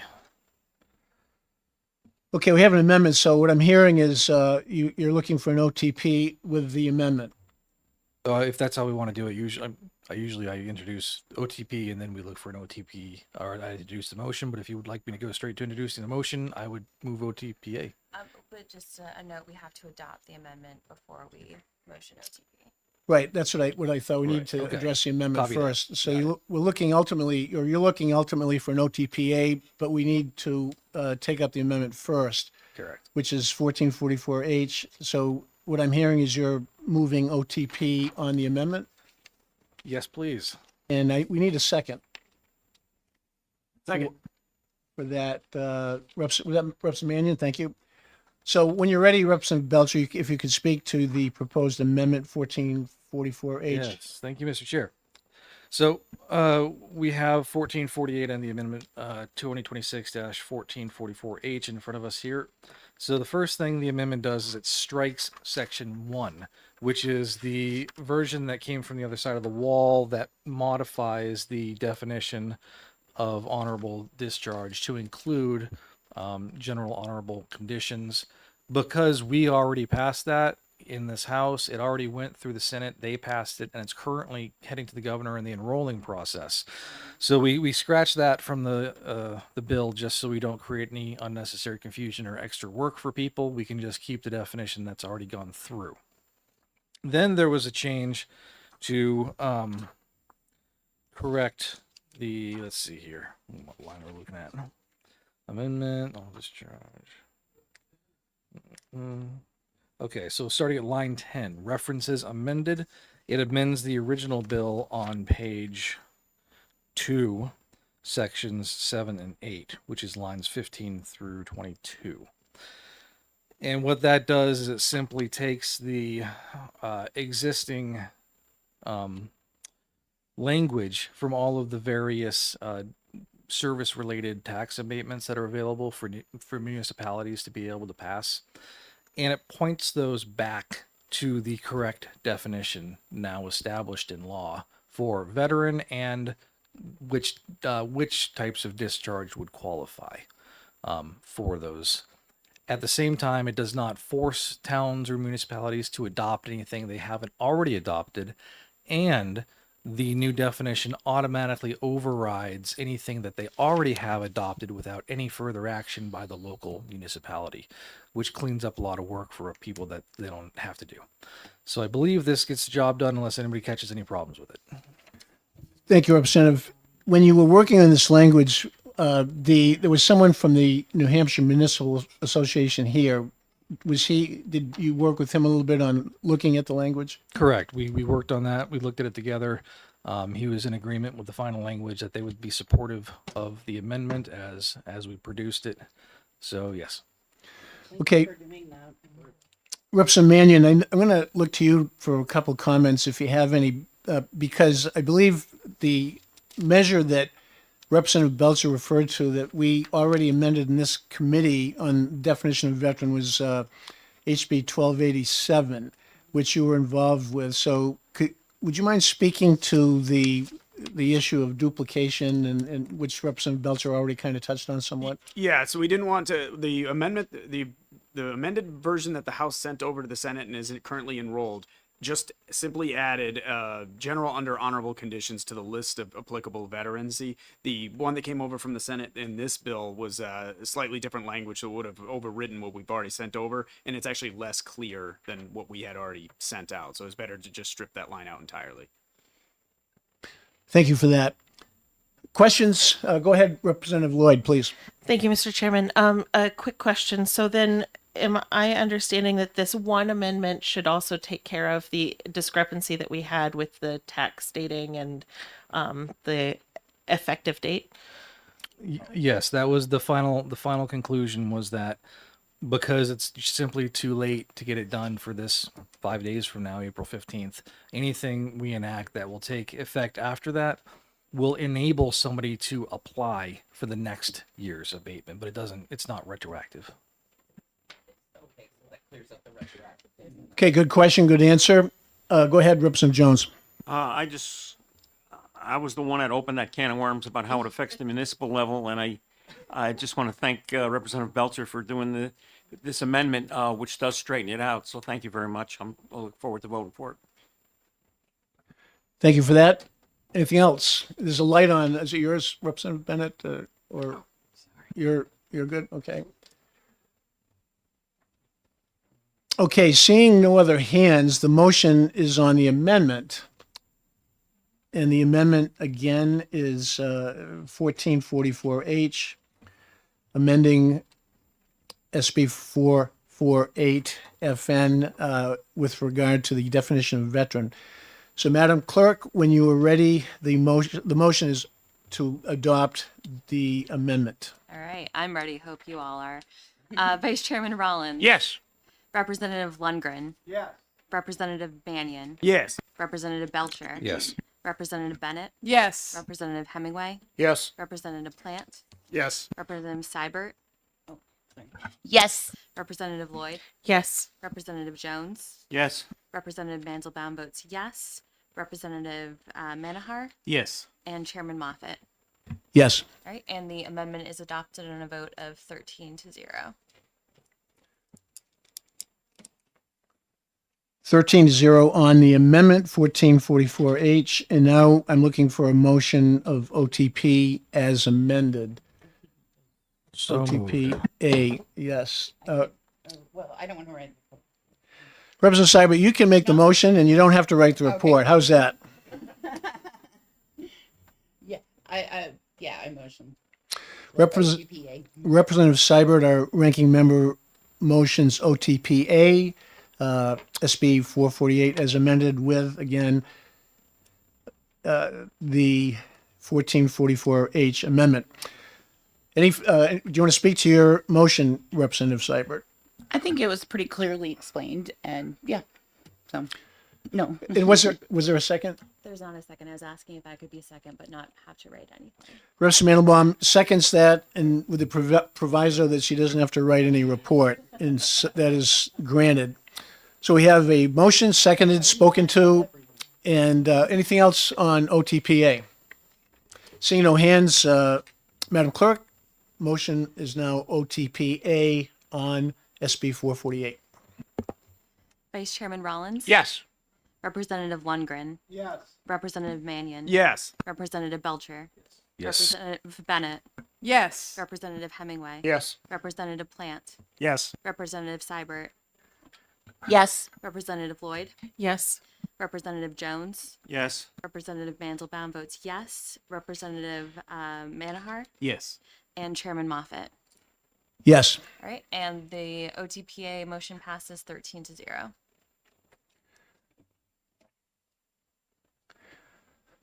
Representative Belcher, because no one else seems to want to do the report, I'm going to look to you to do that. Probably already has a written. That has happened. That has happened. Efficiency has occurred in this committee. Representative Jones, you have a comment? I was just thinking if you were wondering if the House wanted to debate the amendment. If not, I would make a move to put this on consent agenda. Yes. I think I have to go. Mr. Chairman, Yes. where we've amended this, can we put it on the consent calendar? Then it has That's- to go back to the Senate? Or that- do we have to have a floor vote on this so that everybody knows there's an amendment so they can go to a committee of conference and work it out? That's actually a good point. Thank you for that, because we did amend this. So a couple of things on the amendment. In our last bill, what we're going to take up momentarily also has an amendment. If we amend a Senate bill, there needs to be concurrence or committee of conference. So that is something that we'll have to deal with down the road, especially on 448, because it was a fairly substantial amendment. So, no, we won't. So I think it should go to the floor. Yes. Yeah. So that will not be on consent. Thank you for, to you and Representative Rollins for making sure that we do this right. Okay, so that brings us to our final measure. We have an amendment for this. The last one we're going to do is the last one on the hearing schedule, which was SB 492 FN, authorizing the Department of Military Affairs and Veteran Services to license and lease property in which the department holds a property interest. The amendment simply changed the in effect date. I'll let Representative Hemingway, can you get us started on this one? You had some good comments during the hearing. Yes, thank you, Chairman. So the amendment is 1443H, which amends the effective date that it takes effective date in 60 days instead of what was it, 1 July. So In a second, Representative Manahar, thank you. Motion and seconded. Would you care to speak further to that? Is it pretty simple housekeeping thing? You want to speak to that? sure, Representative? thank you, Mr. Chairman. Yeah, I think with when we get into the actual bill, I think that'll make sense why we want to do it sooner than later. So I believe the 60 days taking an effect is a lot better than waiting until 1 July. So Yeah, I agree. Representative Manhire, anything to add? Okay, pretty simple amendment. Anything else on the amendment? Simply changes the effect date. Rather than a date certain, it changes it to 60 days after its passage. So, Madam Clerk, the motion is to adopt the amendment 1443H to SB 492. When you're ready, we'll vote on the amendment. All right, Vice Chairman Rollins. Yes. Representative Mannion. Yes. Representative Lundgren. Yes. Representative Belcher. Yes. Representative Bennett. Yes. Representative Hemingway. yes, Representative Plant. Yes. Representative Seibert. Yes. Representative Lloyd. Yes. Representative Jones. Yes. Representative Mandelbaum votes yes. Representative Manahar. Yes. And Chairman Moffett. Yes. The amendment is adopted 13-0. Okay, 13-0 on the amendment. Now, the motion of OTPA, I'm going to look again to Representative Hemingway on that for that. thank you, Mr. Chairman. I do a motion of OTPA on Senate Bill 492 FN. Representative Manhar, another second. Thank you. Hemingway and Manhar. And so this actually a lot more to this bill, this Senate Bill 492 than the other three. We spent quite a lot of time that has to do with housing. So Representative Hemingway, I know you had mentioned you were NCO of what? I was I was a readiness NCO and Readiness, right. right, which kind of related to the other one, but it still affects here because the problem that we're having right now, and this bill kind of helps on the military side of active duty and potentially could help some traditional guard soldiers that are placed on active duty or whatever, is housing affordability in a lot of places in New Hampshire are too egregious for soldiers to, our sailors, airmen, anyone to be able to afford in certain, especially around the Portsmouth area and those areas in there. I know that even my hometown, the property values have more than doubled. So this bill is a proposal for using state property to build with a private contractor, have a private contractor lease the buildings, our property, and construct or remodify current buildings into livable apartments for active duty soldiers that may not be able to afford housing in certain areas or in the areas of their operation. Right now, my understanding with General Michaelides is that they were looking at probably in the grades of E5 sergeant and below as those areas that they're going to help. I think this is a great bill and it's a great way of thinking outside the box Employer helping employee is always the best course of action. Thank you, Representative Hemingway. Senator Waters, who presented the bill, is the prime sponsor. I noticed that his co-sponsors included Senators Sullivan, Lang, Pearl, Fenton, Birdsell, Avard, Perkins, Quokka, Prentice. I was a co-sponsor, as was the Vice Chair, Representative Rollins, and Representative Mandelbaum, and Representative Seibert. So it's an all-star cast of co-sponsors. And I did say to Senator Waters, knowing that this would pass the Senate, I said certainly it wouldn't pass the Senate unless it was thoroughly vetted. He said, don't count on it. But I think we had a very good hearing on this earlier today. Representative Manhar, you seconded this motion.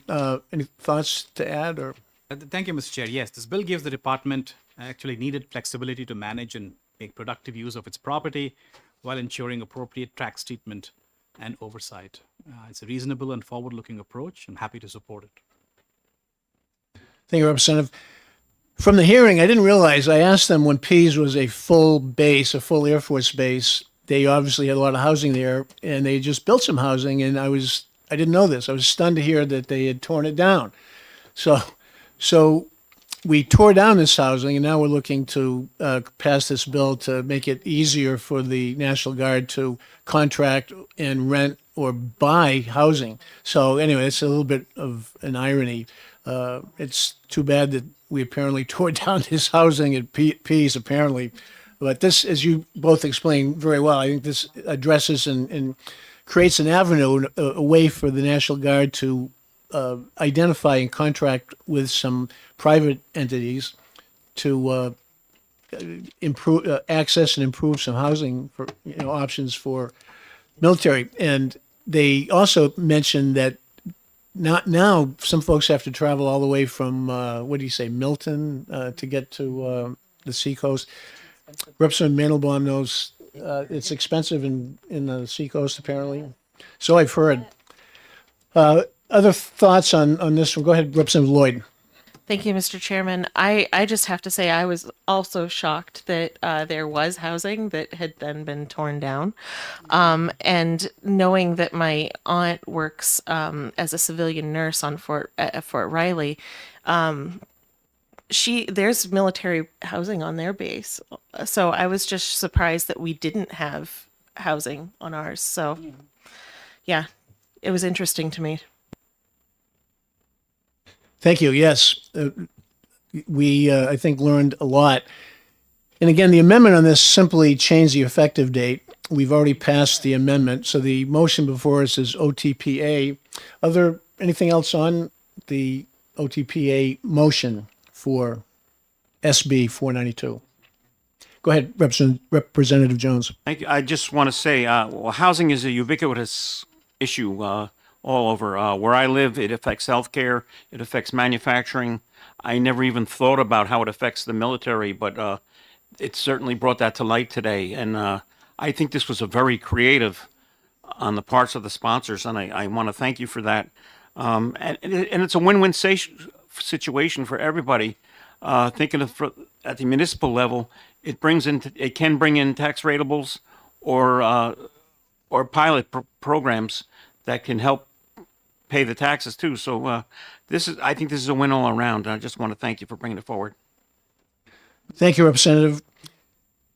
Senator Waters pointed out that this is a sister bill. There's two related bills. This is SB 492, which came to this committee, and also there's a sister related bill, SB 490, which is in housing, which deals with I believe that deals with some relationships, maybe with the community college, Great Bay, or something. So that is another bill that is trying to address the housing situation. Anything else? Yes, Representative Hemingway, please. Thank you, Mr. Chairman. Yeah, I was going to bring that fact up, the two bills, because this is not saying that they're actually, once it's approved, if it's approved, which I hope it is, that they are going to do this. This is just enabling them to be able to look at it and come up with ways of doing it. The good parts about this, that I think, is that the monies that's raised on leasing goes back into a fund which helps to support the revitalization of any buildings that need to be done that's currently being leased, and then other projects within the bases that will use that money for those purposes, which is, awesome. Thank you for that. That's a good point, because we did spend a fair amount of time asking the general questions about the fund. Is it a lapsing fund? Do they hang on to the money if they don't spend it? Which biennium would it kick in? They had good answers for all those, at least today. So I agree. I think this is something that could be a good thing and a needed thing. Anything else? Seeing no hands, the motion is OTPA on SB 492, authorizing the Department of Military Affairs and Veteran Services to license and lease property in which the department holds a property interest. When you're ready, Madam Clerk. Vice Chairman Rollins. Yes. Representative Lundgren. Yes. Representative Mannion. Yes. Representative Belcher. Yes. Representative Bennett. Yes. Representative Hemingway. Yes. Representative Plant. Yes. Representative Seibert. Yes. Representative Lloyd. Yes. Representative Jones. Yes. Representative Mandelbaum votes yes. Representative Manahar. Yes. And Chairman Moffett. Yes. All right, so the motion of OTPA passes 13-0. And that will not be on consent because there was that minor amendment. So that'll be in the regular calendar. I don't see a lot of debate there. So that pretty much wraps up our, oh, yes. I know who's not doing the report, but Representative Hemingway and Representative Manahar, between the two of you, how about Representative Manahar? We'll designate you so that you can get into the calendar the way that some of the others on the committee have. Thank you. So the report will be Representative Manahar. If you can get that to me by Sunday evening, and I'll take it from there. So I want to thank everybody. Today went really well. Very easy when everything's unanimous. We have one more bill that is out there. It's a measure. It's an HCR 16 on a state's convention, Article 5 convention that we sent to interim study because it was HCR 13, which was the one that we passed with regard to term limits. So I'm not going to try to do that today, Madam Ranking Member. We'll, if you can come up with a couple of victims, if you will, to be on that committee, which will probably typically meet in September, and then they'll make a recommendation to the full committee. So we'll come back for that one final measure in September or October, whatever. So that's the last thing we have. I want to thank Davis and also Sarah for having everything set up and getting those amendments turned around, especially now that we're a little further from OLS. Thank you so much for that and for all the research and everything that you've done. Representative Lundgren, you've been very quiet today. Before we close down, anything that you have for the good of the order? So happy to serve on this committee. In, 16 years? 16 years on this committee, and he keeps coming back. So we're glad you're here, Representative. All right, that's all we have. We will close things down. And again, thank you all for your work today.